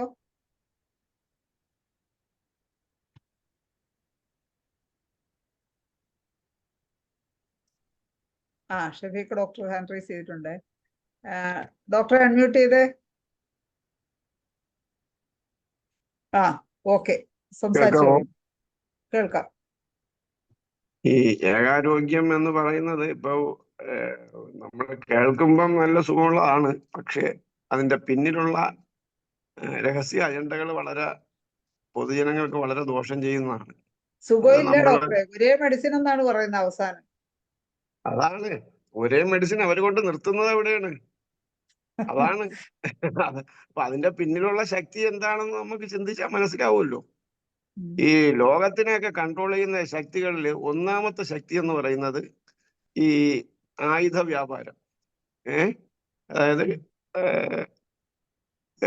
ഡിഫൻസിനുള്ള ആയുധങ്ങളുടെ വ്യാപാരമാണ് ഫസ്റ്റ് ലോകത്തിനെ കൺട്രോൾ ചെയ്യുന്നത്. സെക്കൻഡ് എന്ന് പറയുന്നത് ഫാർമ ലോബിയാണ്. അപ്പോൾ ഞാൻ മനസ്സിലാക്കുന്നത് ഈ ലോബി തന്നെ ആയിരിക്കണം ഇതിന്റെ പിന്നിൽ. അല്ലാതെ കാരണം അവർക്ക് കുറച്ച് അജണ്ടകളുണ്ട്. അതായത് പോപ്പുലേഷൻ കൺട്രോൾ നമ്മളിപ്പോ പറഞ്ഞു കേട്ടല്ലോ, 2030 കൂടി 1/3 ലോക ജനസംഖ്യ. പിന്നെ ബാക്കി ജീവിക്കണവരെല്ലാം ഈ വാക്സിനേഷൻ കൊണ്ട് നമ്മളിപ്പോ മനസ്സിലാക്കിയിടത്തോളം ബാക്കിയുള്ളവരെല്ലാം വാക്സിനേഷൻ എടുത്ത് രോഗികളായി ജീവിക്കും. രോഗികളായി ജീവിച്ചാൽ എന്താണ്? അവരെല്ലാം മരുന്ന് വാങ്ങിച്ച് കഴിക്കണം എല്ലാവരും. അപ്പൊ അവരെ ബിസിനസ് നല്ലവണ്ണം കൊഴുക്കും. ജനം ഇങ്ങനെ രോഗികളായി ജീവിക്കും. അവരുടെ അജണ്ട എന്ന് പറയുന്നത് എല്ലാ ദിവസവും എല്ലാ മനുഷ്യരും അവരുടെ മരുന്ന് ഓരോ വ്യക്തിയും കഴിച്ചിരിക്കണം എന്നുള്ളതാണ് അവരുടെ അജണ്ട. ഇതിനെയൊക്കെ പ്രാബല്യത്തിൽ കൊണ്ടുവരാൻ ഇങ്ങനെയുള്ളതൊക്കെ വേണം. പക്ഷേ ജനങ്ങള് ഇന്ത്യയുടെ സാഹചര്യം വെച്ചിട്ട് ഒരിക്കലും അത് നടപ്പാക്കാൻ വളരെ ബുദ്ധിമുട്ടായിരിക്കും. കാരണം ഇവിടെ ഹോമിയോ ആവട്ടെ ആയുർവേദമാവട്ടെ അതിനൊക്കെ ഇപ്പൊ ഏറ്റവും കൂടുതൽ പ്രചാരമുള്ളത് എൻ്റെ അഭിപ്രായത്തിൽ ഇന്ത്യയിലാണ്, ബാക്കിയുള്ള രാജ്യങ്ങളെ അപേക്ഷിച്ച്. അപ്പൊ അതിൻ്റെ പ്രത്യേകിച്ച് ഹോമിയോപ്പതി ഇവർക്ക് എല്ലാ അസുഖങ്ങളിലും അവര് ബുദ്ധിമുട്ടുന്നത് ഏതാണ്? വൈറൽ ഡിസീസുകളിലാണ്. വൈറൽ ഡിസീസുകളിൽ അവരുടെ ആന്റിബയോട്ടിക്സ് ഒന്നും ഒരു എഫക്റ്റും ഇല്ല. അവിടെ ഏറ്റവും കൂടുതൽ എഫക്റ്റീവായിട്ട് വർക്ക് ചെയ്യുന്നത് ഹോമിയോപ്പതിയാണ്. അപ്പൊ അതുകൊണ്ട് ഇത് മനസ്സിലാക്കേണ്ടത്, ഇത് പൊതുജനങ്ങൾക്ക് നന്മയ്ക്കാണ് അവർ ചെയ്യുന്നതെങ്കിൽ ഒരു ഹോളിസ്റ്റിക് അപ്രോച്ചാണ് വേണ്ടത്. എല്ലാത്തിനും അതിൻ്റെതായ മേന്മകളും പോരായ്മകളും ഉണ്ട്. അത് മനസ്സിലാക്കി അക്യൂട്ട് സ്റ്റേജ് നമ്മളും പറയുന്നു, ഒരു അക്യൂട്ട് എമർജൻസി വന്നാൽ അലോപ്പതി ആകാം, അത് ആരും എതിർക്കുന്നില്ല. പക്ഷേ ചികിത്സ ഇല്ലാത്ത ചികിത്സ ഇപ്പൊ ഈ കോവിഡ് വന്ന സമയത്ത് എന്താണ്? അവർക്ക് ചികിത്സ ഇല്ലാന്ന് അവർ തന്നെ പറയുന്നു. പക്ഷെ നമ്മുടെ കേരളത്തിൽ ഹോമിയോയുടെ അലോപ്പതി അല്ലാതെ വേറൊരു മരുന്നും ഒരു ചികിത്സയും അതിന് കൊടുക്കാൻ പാടില്ല. എന്ത് വിരോധാഭാസമാണ്! ഇതൊക്കെ മനസ്സിലാക്കാൻ കഴിവുള്ളവരല്ലെങ്കിൽ ദയവ് ചെയ്ത് ഈ പൊതുജനങ്ങളെ വിഡ്ഢികളാക്കുന്ന ഈ ഭരണകർത്താക്കളെ ഇതൊക്കെ ഒന്ന് മനസ്സിലാക്കാൻ വേണ്ടി ഇങ്ങനെ തയ്യാറാണ്. ഇപ്പൊ ഞാൻ പറഞ്ഞു, നമ്മുടെ ഈ പുതിയ പബ്ലിക് ഹെൽത്ത് ആക്ട് വന്നു. ഇത് സെലക്ട് കമ്മിറ്റിയിലോ അല്ലെങ്കിൽ ഇതിന്റെ ചെയർമാനായ ഹെൽത്ത് മിനിസ്റ്ററോ എത്രത്തോളം ഈ പബ്ലിക് ഹെൽത്ത് ആക്ട് നല്ലവണ്ണം ഒന്ന് മനസ്സിലാക്കിയിട്ടുണ്ട് എന്നുള്ളത് ചോദിച്ചാൽ മനസ്സിലാക്കിയിട്ടില്ല എന്നുള്ളതാണ് വാസ്തവം. മനസ്സിലാക്കിയിട്ടുണ്ടെങ്കിൽ മനസാക്ഷിയുള്ള ഒരു മനുഷ്യരും അതിനെയൊന്നും സപ്പോർട്ട് ചെയ്യില്ല. അപ്പൊ അതുകൊണ്ട് നമ്മൾ ആ രീതിയിൽ പൊതുജനങ്ങൾക്ക് അവയർനെസ് കൊടുക്കുക. അല്ലാതെ നമ്മളിപ്പം ഹോമിയോപ്പതിക്കാരും നമ്മളെ കാര്യങ്ങളൊന്നും നടക്കൂല എന്ന് പറഞ്ഞു കഴിഞ്ഞാൽ അത് വെറും ഹോമിയോപ്പതി അലോപ്പതി ഫൈറ്റായിട്ട് അവര് എന്ത് ചെയ്യാം, കുറച്ച് കണ്ടുകൾ.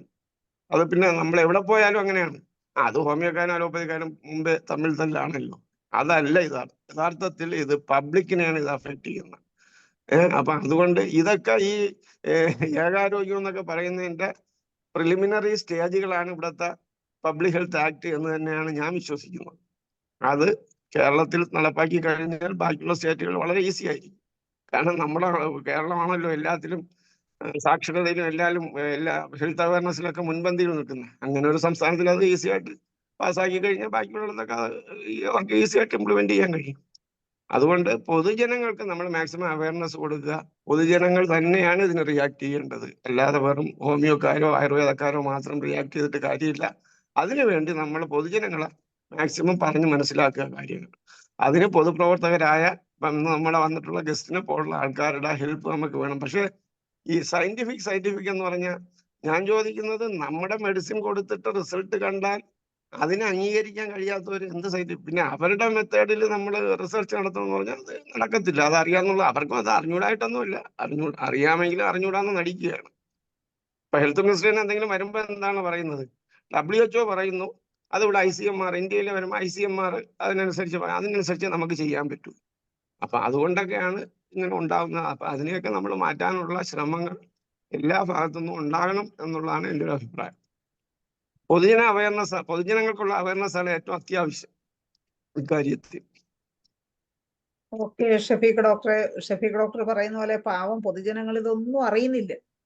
അവരറിയാതെയാണ് അവർക്ക് വേണ്ടിയുള്ള നിയമങ്ങളും എല്ലാം തീരുമാനിക്കുന്നതും ഉണ്ടാവുന്നത്. അടുത്ത ഡോക്ടർ സോയ ഈപ്പൻ. ഡോക്ടറെ ഒന്ന് അൺമ്യൂട്ട് ചെയ്തേ.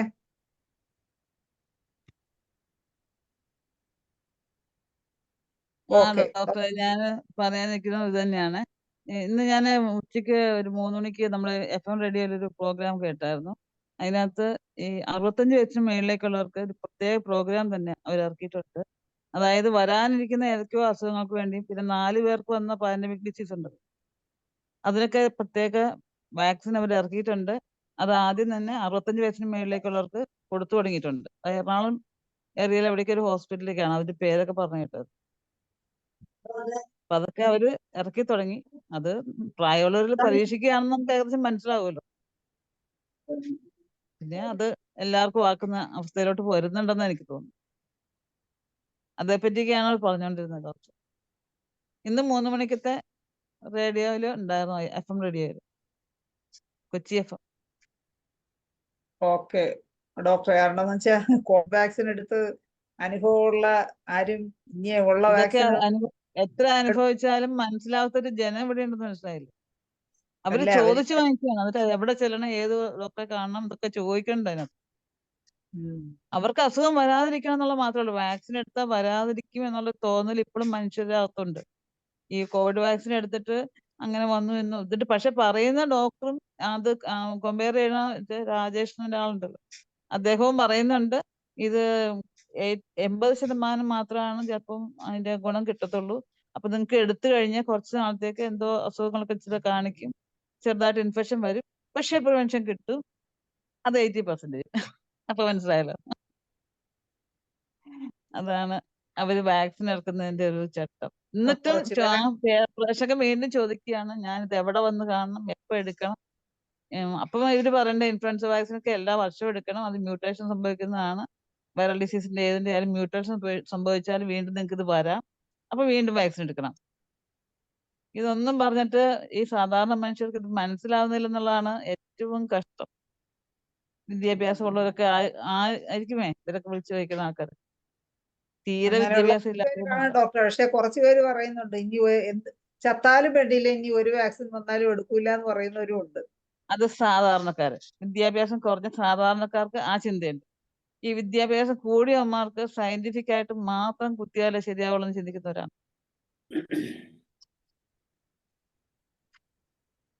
കേട്ടപ്പോ എനിക്ക് ഭയങ്കര സങ്കടം തോന്നി. നമുക്കൊന്നും ചെയ്യാൻ പറ്റാത്തൊരവസ്ഥ. പൊതുജനത്തിനോട് ഇത് പറഞ്ഞു കഴിഞ്ഞാൽ, ഞാൻ ക്ലിനിക്കൽ കഴിയുമ്പോൾ ഞാൻ കുറെ പറയാറുണ്ട് കേട്ടോ, വിശ്വസിക്കുന്നവര് വിശ്വസിക്കട്ടെ. നമ്മൾ അടുത്ത് വരുന്നവരോടെങ്കിലും ചെറിയ ബോധവൽക്കരണമൊക്കെ ഇതിനോടൊപ്പം കൊടുക്കുക.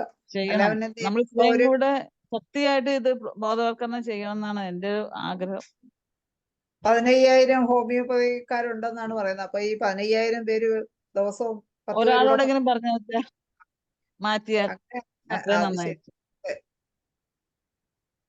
നമുക്കങ്ങനെ ചെയ്യാം, അങ്ങനെ പ്രവർത്തിക്കാം. ഇനി എല്ലാരും ഈ പ്രായമുള്ളവരാണല്ലോ കൂടുതൽ ചർച്ചയിൽ. യങ്ങർ ജനറേഷൻ ആരെങ്കിലും ഒക്കെ ഒന്ന് ചർച്ചയിൽ പങ്കെടുക്കണേ. ഡോക്ടർ സുനിലുണ്ടോ?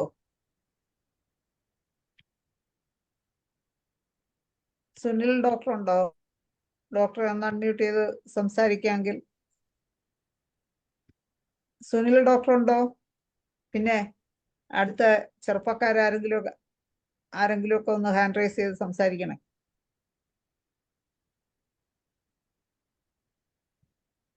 വരുന്നില്ലേ സാറേ? ആരെങ്കിലും ഹാൻഡ് റൈസ് ചെയ്യുമ്പോഴേക്കും നമ്മുടെ അശോക് കുമാർ സാറ് ഇതെല്ലാം ശ്രദ്ധയോടെ കേട്ടല്ലോ.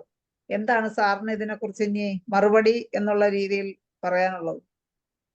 ഇതിൽ പ്രധാനപ്പെട്ട ഒരു കാര്യം, അതായത് അമേരിക്കയില് 1925 മുമ്പ് വരെ വ്യത്യസ്തമായ ചികിത്സാ രീതികൾ, ഹോമിയോപ്പതി ഏറ്റവും ഫ്ലറിഷ് ആയിരുന്നു അവിടെ. പിന്നെ മറ്റു പല നേച്ചുറോപ്പതി, അങ്ങനെ പലതരം ചികിത്സാ രീതികൾ നന്നായി നടന്നിരുന്ന ഒരു രാജ്യമാണ് അമേരിക്ക. പക്ഷേ 25-ന് ശേഷം അത് വളരെ ആസൂത്രിതമായിട്ട് ആ ചികിത്സാ സമ്പ്രദായങ്ങളെ അവിടെ നിന്ന് റദ്ദാക്കുകയും ഈ പറഞ്ഞ ഈ സയന്റിഫിക് മെഡിസിൻ എന്ന രീതിയിൽ മോഡേൺ മെഡിസിൻ, പിന്നെ എവിഡൻസ് ബേസ്ഡ് മെഡിസിൻ, അങ്ങനെയൊക്കെ പറയും, സയന്റിഫിക് ആയിരിക്കണം എന്നുള്ളത്. അതിൽ നേരത്തെ ഡോക്ടർ പറഞ്ഞ റോക്ക്ഫെല്ലർ ഫൗണ്ടേഷൻ, കണ്ണഗി ഫൗണ്ടേഷൻ, 2 ഫൗണ്ടേഷൻസ് ആണ് അതിന് മുഖ്യമായ ആസൂത്രകത്വം വഹിച്ചത്. അങ്ങനെ അവിടെ വിജയിച്ചു എന്നുള്ളതാണ്. അമേരിക്കയിൽ അത് ഒരു 40കളായപ്പോഴേക്കും വിജയിച്ചു. സ്റ്റേറ്റിനെ കൊണ്ട് മറ്റ് ചികിത്സാ സമ്പ്രദായങ്ങളെ അശാസ്ത്രീയമാണെന്ന് പറഞ്ഞ് അവയെ റദ്ദാക്കിച്ചു എന്നുള്ളതാണ്. അങ്ങനെ വിജയിച്ചൊരു രാജ്യമാണ് അമേരിക്ക. പക്ഷേ ഇന്ത്യയിൽ അല്ലെങ്കിൽ ആഫ്രിക്കൻ രാജ്യങ്ങളിൽ അല്ലെങ്കിൽ മൂന്നാം ലോക രാജ്യങ്ങളിൽ അത് അത്ര വിജയിക്കാൻ പ്രയാസമാണ്. നേരത്തെ ഡോക്ടർ അത് ഷഫീഖ് ഡോക്ടർ പറയുന്നുണ്ട്, അത് വിജയിക്കാൻ പ്രയാസമാണ്. പക്ഷേ വിജയിച്ച് കിട്ടിയാൽ വമ്പ മാർക്കറ്റാണ്. 140 കോടി ജനങ്ങളാണ് ഇന്ത്യയിലുള്ളത്. ചൈനയിലേക്ക് അവർക്ക് എത്താൻ പറ്റില്ല, കാരണം ചൈനയിൽ അവരുടെ ഒരു ട്രഡീഷണൽ സിസ്റ്റവും മോഡേൺ സിസ്റ്റവും ഒക്കെ പലതരത്തിൽ അവർ മിങ്കിൾ ചെയ്ത് ചെയ്യുകയാണ്. അപ്പോൾ ചൈനയിലേക്ക് ചെല്ലാൻ പറ്റില്ല. അപ്പോൾ ഇന്ത്യയെ കിട്ടിയാൽ, ഒരു 140 കോടി ജനങ്ങളെ കിട്ടിയാൽ അത് വമ്പൻ മാർക്കറ്റാണെന്ന് മാത്രമല്ല, ഈ ഇന്ത്യയിൽ ഇപ്പോൾ ആയുർവേദം, ഹോമിയോപ്പതി, നേച്ചുറോപ്പതി, ഇങ്ങനെ ആയുഷ് എന്നൊക്കെ പറയുന്ന ആ ചികിത്സാ സമ്പ്രദായങ്ങളെ ഇങ്ങനെയുള്ള ഈ തരം അസുഖങ്ങളിലും ഈ തരം പകർച്ചവ്യാധികളിലൂടെ നേരിടുക എന്നുള്ളതാണ് അവരുടെ തന്ത്രം എന്നാണ് എനിക്ക് തോന്നുന്നത്. അത് പകർച്ചവ്യാധികൾ ഭീതിയും ഒക്കെ പരത്തുന്നത് കൊണ്ട് ഒരു അടിയന്തരാവസ്ഥ, ഒരു ആരോഗ്യ അടിയന്തരാവസ്ഥ പ്രഖ്യാപിച്ചുകൊണ്ട് ഈ ചികിത്സാ രീതികളെ സൈഡ് ലൈൻ ചെയ്യാൻ പറ്റും. സൈഡ് ലൈൻ ചെയ്തിട്ട് അവർക്ക് അവരുടെ മാർക്കറ്റിംഗ് ശക്തമാക്കാൻ പറ്റും. ആ തരത്തിലാണ് അവരുടെ അപ്രോച്ച് എന്ന് എനിക്ക് തോന്നുന്നു. അങ്ങനെ പതുക്കെ ഒരു സയന്റിഫിക് മെഡിസിനെ മാത്രം അതിനുവേണ്ടി വാദിക്കുന്ന ഒരു മിഡിൽ ക്ലാസ്സിനെ ഉണ്ടാക്കിയെടുക്കാനും അവർക്ക് പറ്റും. എന്നാലും നേരത്തെ ഡോക്ടർ പറഞ്ഞ പോലെ സാധാരണക്കാർ അവരുടെ ആവശ്യങ്ങൾക്ക് ഈ രീതികളെ സ്വീകരിക്കും എന്നുള്ളതാണ് നമുക്കൊരു പോസിറ്റീവായിട്ടുള്ള വശം. പക്ഷേ ഇവരിത് കൊണ്ടുവരും. അതിൻ്റെ ഇപ്പോൾ കേരളത്തിലൊക്കെ അതൊക്കെ വന്നു കഴിഞ്ഞിരിക്കുന്നു. ഏറ്റവും പണം കൊണ്ടുപോകുക എന്നുള്ളത് അവരെ സംബന്ധിച്ച് ലക്ഷ്യമാക്കുന്നുള്ളൂ. വാക്സിൻ സർക്കാരിൻ്റെ ഖജനാവിൽ നിന്ന് നമ്മുടെ പണം എടുത്ത് വാക്സിൻ കമ്പനികൾക്ക് കൊടുക്കുക, അങ്ങനെ ആ തരത്തിൽ അതേ ഉദ്ദേശിക്കുന്നുള്ളൂ. അത് കുറേ നടപ്പിലാക്കും എന്നുള്ളതാണ് ഇതിനകത്തെ ഒരു വശം. അങ്ങനെ അമേരിക്കയിൽ വിജയിച്ചതിൻ്റെ ഒരു ഭാഗികമായ ഒരു വിജയം, പൂർണ്ണമായിട്ടല്ലെങ്കിലും സാധിച്ചെടുക്കാൻ പറ്റും എന്നുള്ളതാണ് ഒന്ന്. രണ്ടാമത്തെ കാര്യം എനിക്ക് ഇതിനകത്ത് പറയാനുള്ളത്, ഈ രോഗത്തിൻ്റെ ഒരു ബേസിക് സയൻസ്, ബേസിക് സയൻസ് പരിസ്ഥിതിയിലും നമ്മുടെ ഭക്ഷണത്തിലും ഉണ്ടാകുന്ന മാറ്റമാണ്. അത് കോഴികളുടെ നമ്മളുടെ ഈ വളർത്തുകോഴികളുടെ ബ്രോയിലർ കോഴികളിൽ നിന്ന് നമുക്ക് പഠിക്കാൻ നമുക്ക് തീർച്ചയായിട്ടും പറ്റും. യഥാർത്ഥത്തിൽ ഇന്ന് മനുഷ്യന്റെ ഭക്ഷണവും തീറ്റയായിരിക്കുന്നു, മനുഷ്യത്തീറ്റയായിരിക്കുന്നു. കൊക്കക്കോളയോ അല്ലെങ്കിൽ ഈ പറഞ്ഞ ബർഗറോ ഒക്കെ മനുഷ്യത്തീറ്റകളാണ്. അവ പ്രൊഡ്യൂസ് ചെയ്യപ്പെടുന്നത് ഇൻഡസ്ട്രിയിലാണ്. കൊക്കക്കോള പ്രൊഡ്യൂസ് ചെയ്യപ്പെടുന്നത് ഒരു ഇൻഡസ്ട്രിയിലാണ്. ബർഗർ KFCയോ അല്ലെങ്കിൽ എന്താ പറയുക മക്ഡൊണാൾഡ്സോ ഒക്കെ ഇൻഡസ്ട്രിയാണ്, ഗ്ലോബൽ ഇൻഡസ്ട്രിയാണ്. അപ്പോൾ ഗ്ലോബൽ ഇൻഡസ്ട്രി മനുഷ്യർക്ക് വേണ്ടി ഭക്ഷണം ഉണ്ടാക്കുകയാണ്, കോഴികൾക്ക് വേണ്ടി തീറ്റ ഉണ്ടാക്കുന്ന പോലെ. ഈ ഗ്ലോബൽ ഇൻഡസ്ട്രിയുടെ ഭക്ഷണം കഴിച്ചാൽ ഈ കോഴികളെ പോലെ തന്നെ വാക്സിനും ആന്റിബയോട്ടിക്കുകളും നിത്യജീവിതത്തിൽ ജനിക്കുമ്പോൾ തന്നെ വേണ്ടി. അപ്പൊ ആ തരത്തില് നമ്മളും ഒരു ഫാക്ടറി ഫാമിലായി കഴിഞ്ഞിരിക്കുകയാണ്. മനുഷ്യര് ഫാക്ടറി ഫാമിലായി കഴിഞ്ഞിരിക്കുകയാണ്. നമ്മുടെ കുട്ടികളായാലും പച്ചക്കറി കഴിക്കുമ്പോൾ വളരെ കുറവാണെന്ന് എനിക്ക് തോന്നുന്നു. പക്ഷെ നമ്മുടെ ഈ ഫുഡ് ഇൻഡസ്ട്രി നൽകുന്ന ടേസ്റ്റിന്റെ അടിമകളായ ഒരു സമൂഹമായിട്ട് പുതുതലമുറയെ മാറിക്കഴിഞ്ഞിരിക്കുകയാണ്. അങ്ങനെ മാറിയെങ്കിൽ അതിനർത്ഥം അവര് കോഴിക്കൂട്ടിൽ ഈ പറയുന്ന വലിയ ബിഗ് ഫാക്ടറി ഫാമിങ്ങിലെ കോഴിക്കൂട്ടിൽ കിടക്കുന്ന കോഴികളെ പോലെ ആയിരിക്കുകയാണ്. മനുഷ്യത്തീറ്റയാണ് ഇപ്പോൾ ഉണ്ടാക്കിയത്. അപ്പോൾ നമ്മളുടെ ഈ ഇമ്മ്യൂണിറ്റിയും നമ്മളുടെ എല്ലാവിധത്തിലുള്ള ആരോഗ്യ പ്രതിരോധ സംവിധാനങ്ങളും തകർത്തിരിക്കുക എന്ന് പറഞ്ഞാൽ മെഡിക്കൽ ഇൻഡസ്ട്രിക്ക് പിന്നെ ജനിക്കുമ്പോൾ മുതൽ ആളെ കിട്ടിയെന്നാണ്.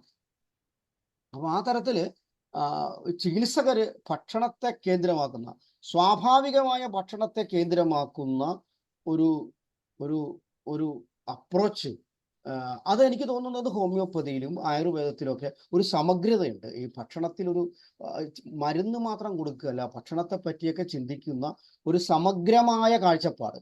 അവൻ്റെ പരിസ്ഥിതി എങ്ങനെയാണ് എന്ന് വെച്ചാൽ അവൻ എവിടെയാണ് താമസിക്കുന്നത്, അവൻ്റെ ഭക്ഷണം എന്താണ്, അവൻ്റെ നേച്ചർ എന്താണ്, അവൻ്റെ മൈൻഡ് എന്താണ്, അവൻ്റെ ബിഹേവിയർ എന്താണ്, ഇങ്ങനെ ഒരു വിപുലമായ ഒരു അപ്രോച്ചുള്ള ചികിത്സാധാരകൾക്ക് ആ ധാരകളുടെ ശക്തിയെ വർദ്ധിപ്പിക്കുക എന്നുള്ളതാണ് ഏറ്റവും പ്രധാനപ്പെട്ട കാര്യമെന്ന് എനിക്ക് തോന്നുന്നു. ഏതായാലും ഓക്കെ, അപ്പൊ നമുക്കുള്ള സമയം ഏകദേശം. വളരെ സന്തോഷം. ഒരിക്കൽ കൂടി എല്ലാവരോടും നന്ദി പറഞ്ഞു. ഓക്കെ അശോക് കുമാർ സാറ് പറഞ്ഞ് വന്നത് എന്തായാലും വളരെ നല്ല കാര്യമാണ്. നമ്മുടെ സ്റ്റേറ്റ് അല്ലെങ്കിൽ ജനങ്ങള് എങ്ങോട്ടാണ് പോണത്, അവരെ എങ്ങനെ ആക്കി തീർത്തിരിക്കുന്നു എന്നുള്ള അപകടാവസ്ഥ സാറിന്റെ വാക്കുകളിൽ നിന്ന് മനസ്സിലായി. എല്ലാവരും ചിന്തിക്കട്ടെ, ചിന്തിച്ച് പ്രവർത്തിക്കട്ടെ എന്ന് നമുക്ക് ആശിക്കാം. എന്തായാലും അശോക് കുമാർ സാറിന് നല്ല ഒരു എന്താണ് ചർച്ച കൊണ്ടുവന്ന സാറിന് നന്ദി പറയുന്നത് ഞാൻ മനോജ് ഡോക്ടർ ക്ഷണിക്കുകയാണ്. എന്തായാലും വളരെ ഉജ്ജ്വലമായ ഒരു സെഷൻ തന്നെയായിരുന്നു. സമൂഹം തിരിച്ചറിയേണ്ടതുണ്ട്. സാറിനെയൊക്കെ പോലുള്ള പരിണതപ്രജ്ഞരായ ആൾക്കാരുടെ ഇടപെടലിൽ ഒരുപാട് മാറ്റങ്ങൾ വരുത്താൻ കഴിയുമെന്ന് പ്രതീക്ഷിക്കുന്നു. കണ്ണുള്ളവർ കാണട്ടെ, ചെവിയുള്ളവർ കേൾക്കട്ടെ. അത് മാത്രമാണ് പറയാനുള്ളത്. നന്നായിട്ട് സംസാരിച്ച സാറിനും അതുപോലെ ഭംഗിയായിട്ട് മോഡറേറ്റ് ചെയ്ത ഡോക്ടർ ഷൈലയ്ക്കും ഇതിൽ പങ്കെടുത്ത എല്ലാവർക്കും IFBHന്റെ പേരിൽ നന്ദി രേഖപ്പെടുത്തും. നമസ്കാരം. നന്ദി ഡോക്ടർ മനോജ്. അപ്പോൾ നമ്മുടെ സമയം വൈൻഡപ്പ് ചെയ്യാനുള്ള സമയമായി. ഇന്നത്തെ മലയാളം സെഷനിൽ പങ്കെടുത്ത എല്ലാവർക്കും ശുഭരാത്രി നേർന്നുകൊണ്ട് മലയാളം സെഷൻ വൈൻഡപ്പ് ചെയ്യുന്നു. നന്ദി, നമസ്കാരം.